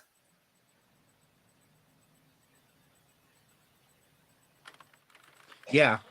And I can get free shipping. So if I order enough, I can get free shipping from Canada. So Yeah. So where are you ordering this from? Aberdeen. Yeah, see? Okay, so you're $159 your money? Is that what you're saying? Yeah. Okay, so Google. So $159 US to Canadian. Yeah, that would be $230 for me. Yeah. Sad, eh? Like, can we not get on the same page? Am I doing something wrong? Who? What? Me. Did I do something wrong? With what? I don't know. Lisa said something about getting on the same page. No, I'm just saying. We are on the same. All four of us are on the same page. Oh, so okay. I'm saying financially, can we not just get on the damn same page? Because you're paying $159. Well, your $159 is my $230. Is what I'm saying. Yep. So yeah, let's just get on the same page. Our dollar equals our dollar. And get over it. But what I don't understand, if a business in Canada can sell the same item for $100, here in the States, why are they selling it for $149? What do you mean? So the same item, yeah, if I buy it from Canada, it's $100. Yeah, but that's $100 your money. Right. But here in the States, I can buy the same item for $149. So why am I gonna spend $49 more for the same item? Oh. Because of the middleman. Well, I'm buying from a middleman from Canada. Yeah. Because because you're buying from the States in the States dollars. So if you come to Canada and shop, everything is like our dollar is only worth 70 cents. So you come to Canada, you can buy your asses out. Right. At 70 cents on the dollar. Yeah. And that's why we can't do the same thing. Like, you guys all show this yarn and it's like $5 and it's like whatever. But then I add but what does that cost in my dollar? I can't afford your yarn over there. Right? But you guys can afford our yarn over here because it's so much cheaper for you guys because we're broke over here in Canada. Bon, yeah, there is a higher price in Canada, but when you revert that to American dollars, it's a lot cheaper. But for you guys in Canada, that's the price you pay. Yeah. Yeah. But for us in the States, it's cheaper. Yeah. Making US dollars and spending it in Canada is a lot cheaper than making Canadian money and spending like the Canadian dollar. Exactly. Yep. So when I retire, I'll keep my residence here, but live in Canada. Yeah. And have my money shipped to Canada. Exactly. Yep. Wow. There's quite a few other countries that get a better rate of exchange than that. Yeah, but I don't want to go that far from home. Yeah. Oh, I'd love to live in Vietnam. I went there. I was in Vietnam for about 3 months and damn, things are cheap there, man. Yeah. But it all boils down to what you make an hour, where you live, what you pay, blah blah blah. Right? Yeah, I get the supply and demand thing. I get that, but I don't think, I could understand a few dollars difference. If the states was, like $110, Mm-hmm. I could overlook that and shop here in the states. But when you're looking at $49 per item, I'm not. No, I'm not going to do that because No, Darcia, no, it's not like that. Oh God, it's hard to explain. Well, I don't know. Is Canada cheap? No, because then you got, but depends on where you're buying your yarn from. If you live in the United States, you buying yarn over here is way cheaper. Me, as a Canadian living in Canada, with my dollar, my yarn is very expensive. Like, I don't know. Matt said it. Matt, it's. I mean, we're making U.S. dollars, and if we spend it in Canada, we're spending U.S. dollars, whereas you guys are earning Canadian dollars and spending it. So it's more expensive because of the rate of exchange for you guys. Yeah. Yeah, because so if I took $10 to Canada, that would vert into 13 Canadian dollars because there's 30 cents On the dollar. It's 70 cents. Yeah. 70. So I'd have $17. So if I took 10 and went to Canada, I'd have $17, not 10. Or maybe I'm wrong. No. Our dollar's worth 70 cents. Okay, so it'd be a 30-cent difference. Yeah, 30. Yeah. So but still think about it, $10. So if I took $100, now I have 130. Yes. Yeah. So if my retirement check was $2,400 a month, times 2,400 by 30 cents, and you're talking almost $700. Yeah. But if I went to America with my $1, you're losing. I'm only getting something worth 70 cents. Exactly. So you're losing 30 cents. Yeah. Yeah, it's hard to. Yeah. Well, if you brought your $2,400 retirement check here, it would only be around $1,800, $1,700. Yeah. But me going to Canada, I would have over $3,000. Yeah. So, yeah. Yeah. It gets tricky. Yeah, I know my kids are going, well, my youngest is going overseas. He's taking off tomorrow. And I want to say theirs is like 80 where he's going. It's 80 to $1. Where's he going? Philippines. Oh. Is that much? I may be wrong, but oh God, that's more than me. No, really? I know. Can't. No, this Trudeau guy. I'm sorry, he's killed us. Wow. I don't know. I mean, even not even going to Asia, go to the countries in South America. Mm-hmm.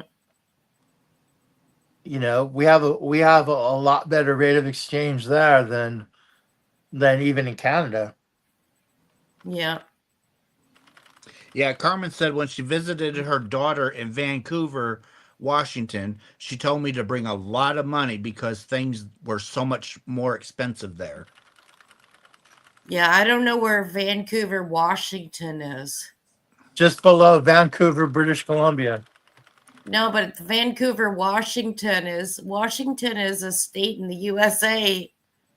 Is there a Vancouver in Washington? Yeah. Oh my God, really? Yeah, it's on the border. It's on the border of it's just above Portland. Between Oregon and Washington. When you cross over into Washington, there's a Vancouver. There's a Vancouver, Washington. Yeah. Oh yeah, that's got to be expensive because that's where where your big guy lives. Nope. No? Wrong Washington. Oh, Washington. Washington, State D.C. is different. Because than there's Washington. DC. DC is where the big guys live, and Washington State is on the other side of the country. Oh, so there's a Washington State and a Washington DC. Oh. Washington DC is the capital of the U.S. Oh. Washington State is the state on the West Coast. See,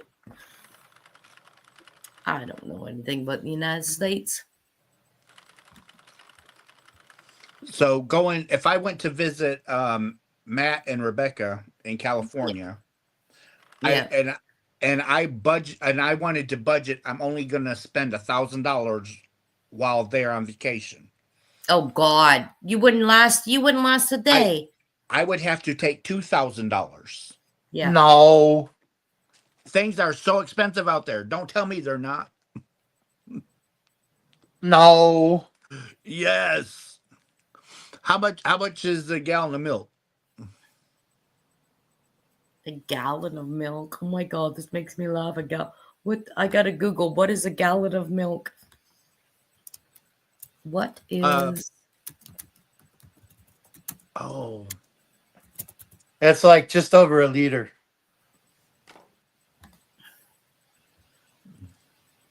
No, it's 3.79 liters. Ah. That's a lot of milk. Good night. That's like 3 bags of milk here. Bags. Yeah. Bags? Yeah.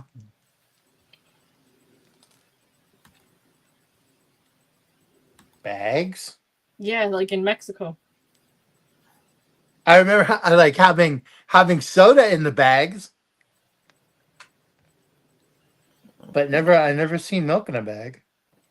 No, we have milk in a bag. How much is How much is a gallon? What is a gallon? Gallon. That sounds like so much. A gallon. Okay, according to AI, it says in San Diego, a gallon of regular milk costs around $5.99 a gallon. Really? That's what Google says. Okay. Ask Google what it costs in Sacramento. How much does milk cost in Sacramento? It's like our 4-liter bag. Sacramento, California. 4 liter. Oh, okay. It says the cost of living in Sacramento is 25% higher than the national average. So dang. So a bottle of milk in Sacramento, California costs around $4.95. Because we're not in Sacramento, but that's the closest like big city. Our milk is about 3 something. Yeah, ours is $3.50. Ours is just under 4. Okay, so I might not have to double my money, but I'd at least have to take a quarter more. So I'd have to take an extra $250. So Matt was correct. So I bow to Matt because he is correct. Well, of course, because it's where I live. Yeah, but still, And all 25 those, and 25% more. all of those rumors that we have sunshine all the time, No, and all of that much I that, do know. that's a bunch of malarkey. Mm, Because if you drive from where we are, if you drive 3 hours, no, 2 hours, you're in the snow. that's crazy. Because I think California, sunny, I think, No, what do you call it when you stand on the board? oh, surf. And surfing California. Okay, That's considered, that's more Southern California than us. Mm, Because I'm in Northern California. okay. But still, you know how you get things in your brain and I think California, I think hot, sunny. Oh, Mm, it is in the summertime. I was gonna say the geography of California is so vast with that state being such a big state. You've got the coastline, then you've got like areas that are very arid, like desert. Then you've got the mountains. Yeah. So Because we're in the central, what we call the Central Valley, and most of our, like, all around us is all agricultural. that's Um, weird. That Dairies, um, a lot of agriculture. Ag is big business in the part of California where I am. okay, so that is weird for me to hear. I would never think I would never match up California agriculture. well, think like California, all the wineries and vineyards and stuff like that. All the grapes that are grown in California. Really? See, I'm in Canada. I don't know this stuff. Yeah, we're like, was it second or third? Like, our state economy is more than some small countries. Wow. well, the top 10 most expensive places to buy milk. Starting at number 10 is Mississippi, then California, then North Dakota, then Missouri, New Jersey, Louisiana, Alaska, Maine, Pennsylvania. Hawaii is the most expensive place to buy milk. Oh, that's what my son was saying, because he was stationed in Oahu, and he was saying it was, yeah, the prices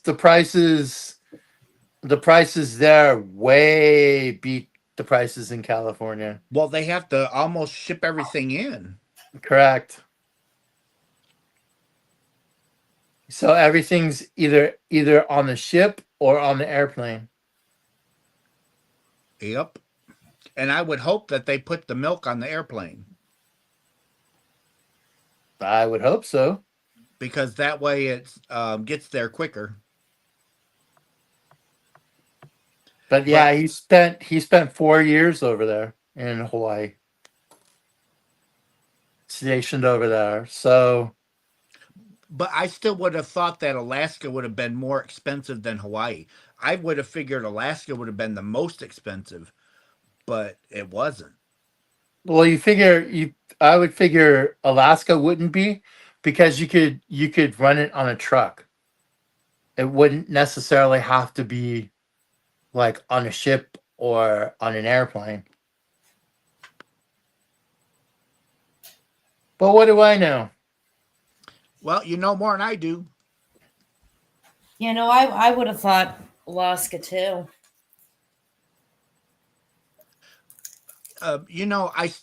So I ship stuff to Alaska, and I don't find the shipping any more. I don't find shipping that much different from shipping something to somebody in the States. it's fairly comparable. Yeah, that's not what I always thought. Isn't Alaska part of the States? Yeah. But it's on the other side of Canada. But Canada is in between. And they don't have regular mail routes like we do. Yeah. So things cost more due. And I understand that. But what I don't understand now is why don't the yarn companies ship to Alaska? Well, because of that fact. But when I ship it, I get the rates, so I get my rate. No. And I also get the post office's rate because I have my own postage meter. Yeah. So I ship myself. So it tells me if I took this box to the post office, how much it was going to cost. But then I have the amount that I pay. And it's comparable to anybody else. So that's why I don't understand. Why doesn't Premier, Hirschner's, Lion Brand ship to Alaska? Because I guess it depends on where you live in Alaska then. So do the very northern, so you do the mathing for the very, very northern tip of Alaska, very, very southern, very, very west. You know what I'm saying? So have you only shipped to the east of Alaska? Like, you know what I'm saying? Was it? I think I shipped to Anchorage, which is the capital. Yeah, but that's like Anchorage, Alaska. That's in the middle then. Anchorage. You know what I'm saying though? Anchorage. Right. But Alaska. But most people in Alaska have P.O. boxes. Because they don't, like I said, they don't have routes to get mail. And then if they're having to pick stuff up, I think they have to. No. But Anchorage. Okay, so if you look at where Anchorage is, it's like close to BC. So, but if you look way over to where the hell is this in Alaska? Yeah, there's they're getting okay, so look at Wales, Alaska. Like Alaska is a big undeveloped place. Like there's a lot of Anchorage. Yeah, Anchorage is the big one. And they have to all fly into Anchorage to get their mail. But if Anchorage, you look, Fairbanks, and Juneau. Yeah. So if you're looking on the outskirts of Anchorage, if you're looking on the outskirts of Alaska, you're looking at, oh God, you're way up in no man's land, where they can only go in by helicopters every spring. You know what I'm saying? So, Matt, your machine must be smoking right now with cranking so many hats at once. Holy crapper doodles, look at you. Darcy, yeah, but I think what you have to realize is yeah, Russ, check this out. You did 4 hats. Yeah. Wow. Cranking, man. You're cranking out. That is crazy. I love that color and the color before that one. The orange one. That one's pretty too. Yeah, so I said I had to do 4 hats, so they're done.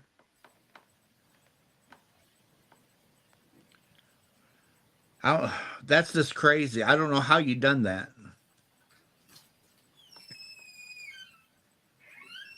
Ninja magic. Evidently. Okay, so directions.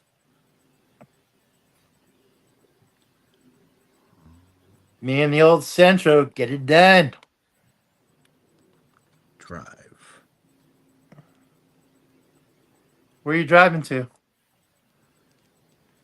Oh, I'm doing but it won't let me. It says can't find a way From from my house to Toronto? no Naknek. That's Nyack, where Alaska? yep. That's where isn't there a base or something there? Might be, I don't know.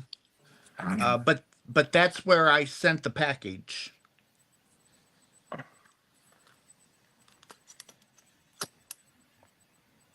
Technical difficulties. Yeah, I have a friend of mine that I went to high school with that lives on the Kenai, which is like a big fishing. It's a big river in Alaska, the Kenai River. But it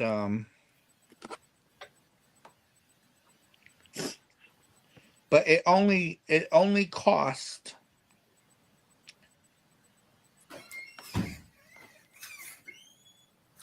Well, I hate to cut and run. Yeah, I was just gonna say the same thing. I need my beauty sleep. Well, I need my ugly sleep. you're not ugly. Cinderella's about to turn it back only into a pumpkin only here. a face a mom could love. Well, I thank you both for coming up. I really do. I had a lot of fun. Oh, it's always a blast, my friend. Yep. And Thanks for having me. from Becky and I, we wish you guys a very Merry Christmas, Happy Holidays. You know, because I know not. I mean, depends on what you celebrate. Yep. But have a very blessed holiday. Thank you. You guys too. All right. Take care. Take it easy. We'll see y'all later. Bye. Bye. Yeah, That I'm was gonna. just- Okay, so now, okay, so let me Google. Where are you sending it to? Okay, so where I sent it to was NAK.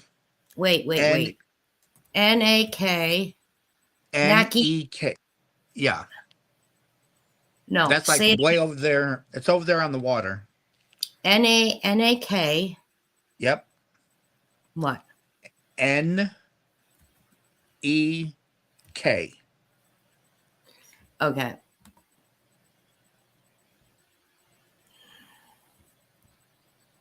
Okay, let me see here.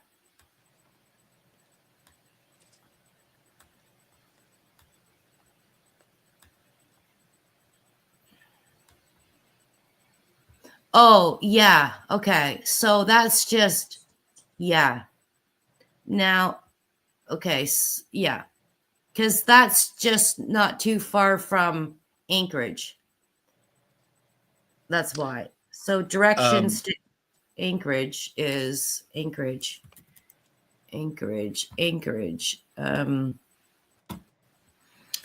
Yeah, that's like, yeah, that's not, well, I mean, it's far, but it's not like if you go up way up north, like that's the thing. If you go way up north where they have to drop packages and all that stuff, that's a whole new ball game. Like even in Ontario, I sent somebody a package and it was like this friggin' big. It was like this big, and it cost me like $80 because, right? So it depends on how far away are they from a major depot. Yeah, I know it's messed up. It's messed up. But still, I still don't see why a yarn company in the States would not ship to Alaska. That's what the whole thing boils down to. I can't fathom that. Because they are close to what's across the Bering Sea there. What's across the, because it depends. They're almost in, what's that other place over there? But it's up to, it should be up to the buyer. You know, you order from a yarn company and they might say, okay, it's going to be $375 to ship this yarn order to you. Do you want it or not? And if you're willing to pay the shipping, then Sure. hey, For you sure. know, that's what I don't understand. They shouldn't exclude anybody, but they should just make people understand. It's like, okay, when we ship this to you, this is what it's going to cost. Oh, but I'm sure they do. I'm sure they say that. Hirschner's, Premier, Mary Maxim, they will not ship to Canada at all under any circumstances. Yeah, I can get Hirschner's. But I have to pay out my ass. The last time I knew, they were not shipping anywhere outside. Oh, not free shipping. Wait, let me look here. Let me Google. Hirschner's. Yeah, because I remember being a part of Hirschner's.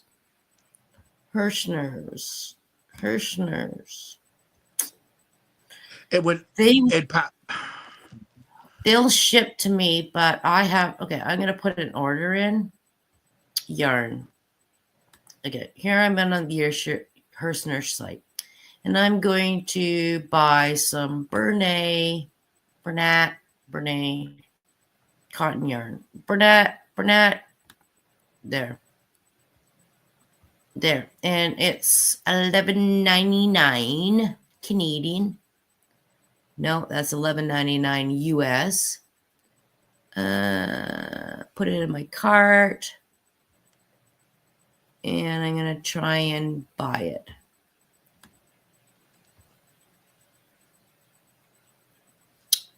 Shipping and okay, Canada and international ordering. Yeah, I can order it, but it collects taxes and duties at checkout.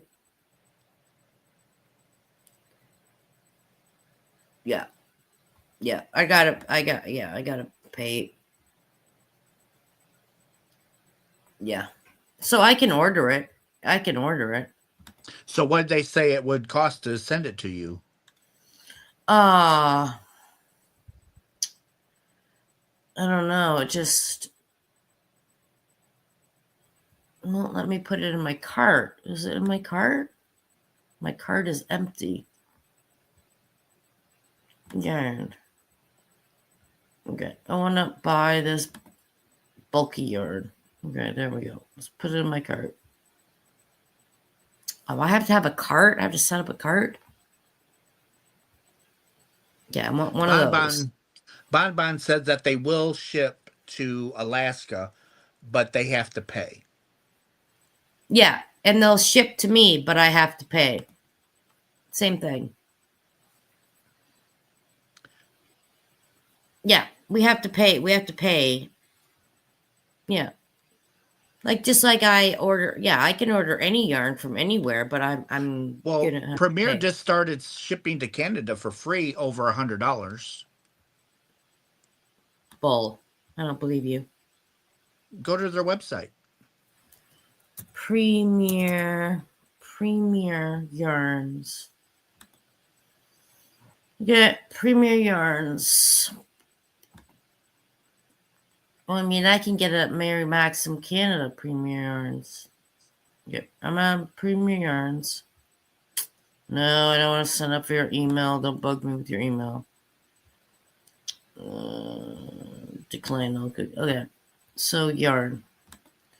Okay, give me a yarn to buy. Okay, so 30% off gumdrop yarn. Put $110 in your cart. Canadian customer. Free shipping on orders $100 or more. Shop now. Oh. Oh, look at me all fancy. Yeah.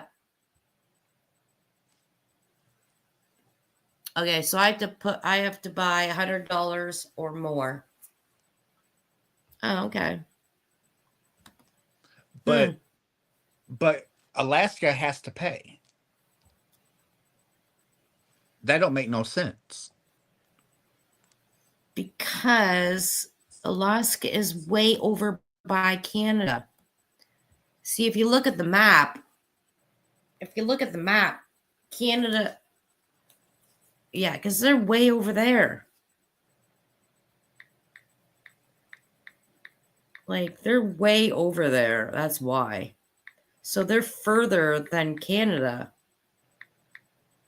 Well, not if you go to where Oh, I'm showing you right now. Look. There's here. Look. I'll show you a gallery. Look how far away they are from the United States. Whoops. Where'd it go? They're like super far away. Like how far away they are. Right. But still, it's a U.S. state. I know it doesn't make sense, but look how far away. If I'm not getting it for free here in Canada, look how far they have got to go over there. Like, right, but you guys can get it free if you order $100 or more. Yeah, I know, but they've got to go even further over there. Like, where's my finger? There's the United States. There's Canada, and then they got to go way over there. Right. I understand that, but it just doesn't make sense. Yeah, it's because most of the places in Alaska are drop ship places. Yes. There you go. Mandy Moo does crochet too, just said it. Alaska is more isolated and have higher transportation costs due to that. It's more isolated up there. Like, you figure, okay, you guys in the States, you've got a mailbox, a mailbox, a mailbox, a mailbox, a place, a place, a place. You go to Alaska, how many postal offices are there? Well, I don't think there's many. That's why. But these people still have to come to the bigger town to get their mail. It's not being delivered to their house. And that's why, yes, but that's...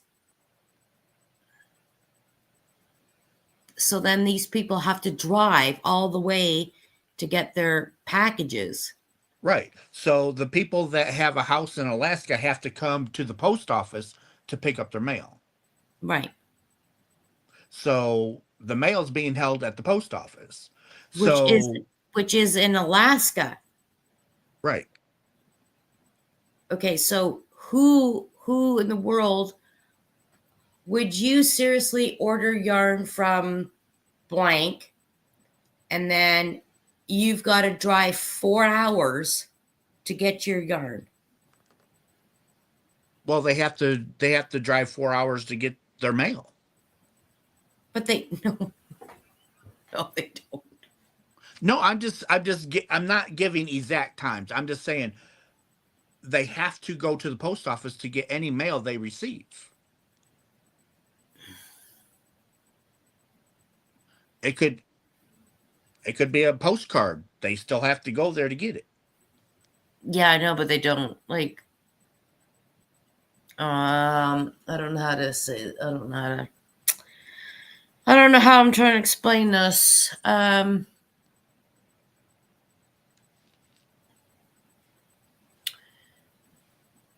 that's why they will not. So you've got your address in Alaska as XXW 7th Street. So Premier is not going to deliver to your street. No. But Premier will deliver to Anchorage for a set dollar amount, just like Premier will deliver to Canada for a set dollar amount. But they know that if you live 4 or 10 hours away from Anchorage and you've got to take a boat to get to here, to get to there, to get to there, they know you're not going to want to get the yarn. So why are they going to send it? They'll send it, but it's up to you to get there. Like it's the distance. It's how far it is away.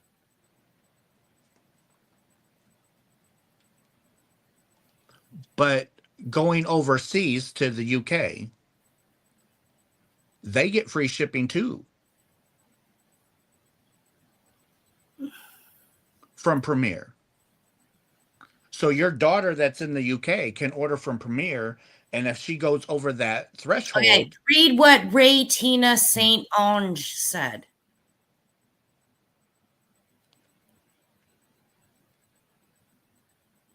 That's why. Okay, but they still put it on a plane to get it to the UK, and they don't charge. If you order a certain dollar amount, they won't charge. I know. But okay.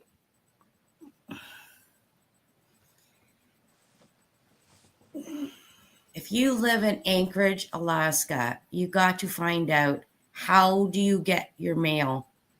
If you live in bumfuck Idaho, Alaska, how do you get your mail? You get a P.O. box.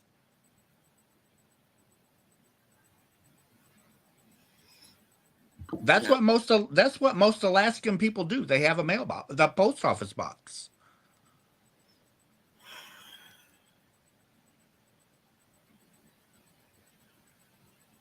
But going over to the UK is still a lot farther than Alaska. But they got mail. They got mail on every corner. They got a mail. They got mail. Boop boop boop boop boop boop boop boop boop.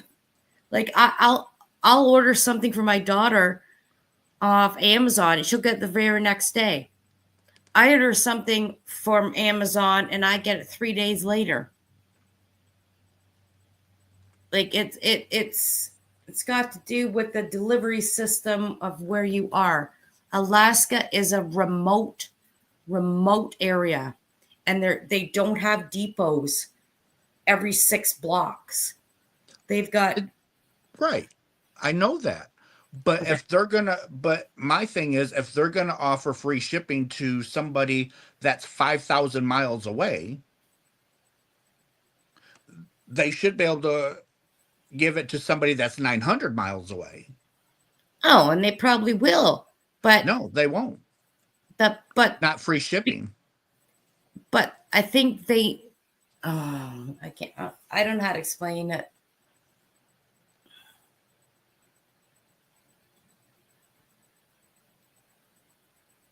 It's to me, it's just not fair. No matter, somebody can try and explain it to me. It's still not going to be. It's still not fair in my mind. Yeah. Because you can ship 10,000 miles away for free, but yet you still won't go to Alaska for free. Because so Ray Tina is saying it's a bigger plane, so there's only certain planes that drive to Alaska, little tiny planes, every once a month, every that's why. That's why. So it's because Alaska is so remote.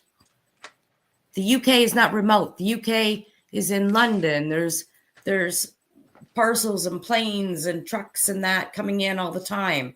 So it's easier access. But if you're living in Alaska, you're very remote, and somebody might have to drive a snowmobile to get your package to you.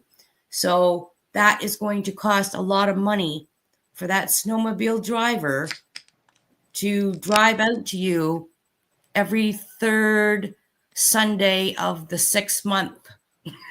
It's expensive to get shit to Alaska. I know. Yeah. Yeah. But to me, it's never going to make sense, because to me, it's a slap in the face to the Alaskans. No. I disagree. I get what you're saying, but it's because you're remote. It was a slap in the face to me because of where I live too. But it's because when you're so remote, stuff doesn't get to you quickly. Well, people know that. People in Alaska know, hey, if I order this, I'm not going to get it for a month. Or it might be 2 months before I get it. I understand it. But I still should be able to order it and get it at some point in time. Or even if it's but it's going to go in. It's going to go into the major city. It's going to go into the major city of Anchorage, Alaska, and to get stuff from the United States or Canada, wherever it's coming in from, it's going to take a month to get to Anchorage. And then here's Anchorage, and you live a month away from Anchorage. Like, I don't know. I don't know how to explain this. Well, the box that I shipped to Alaska, I shipped it on December 8th. And it was delivered on the 19th.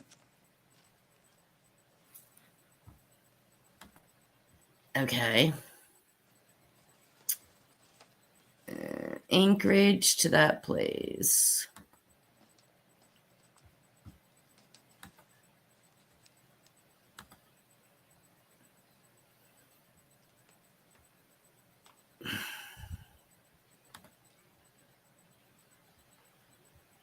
Yeah, I don't know. I just know Alaska is very remote. Very, very remote. And I don't even know where this place is. Yeah. It's how they have to get into Alaska that it's not like driving down the highway from U.S.A. Yeah. Yeah. It's just remote.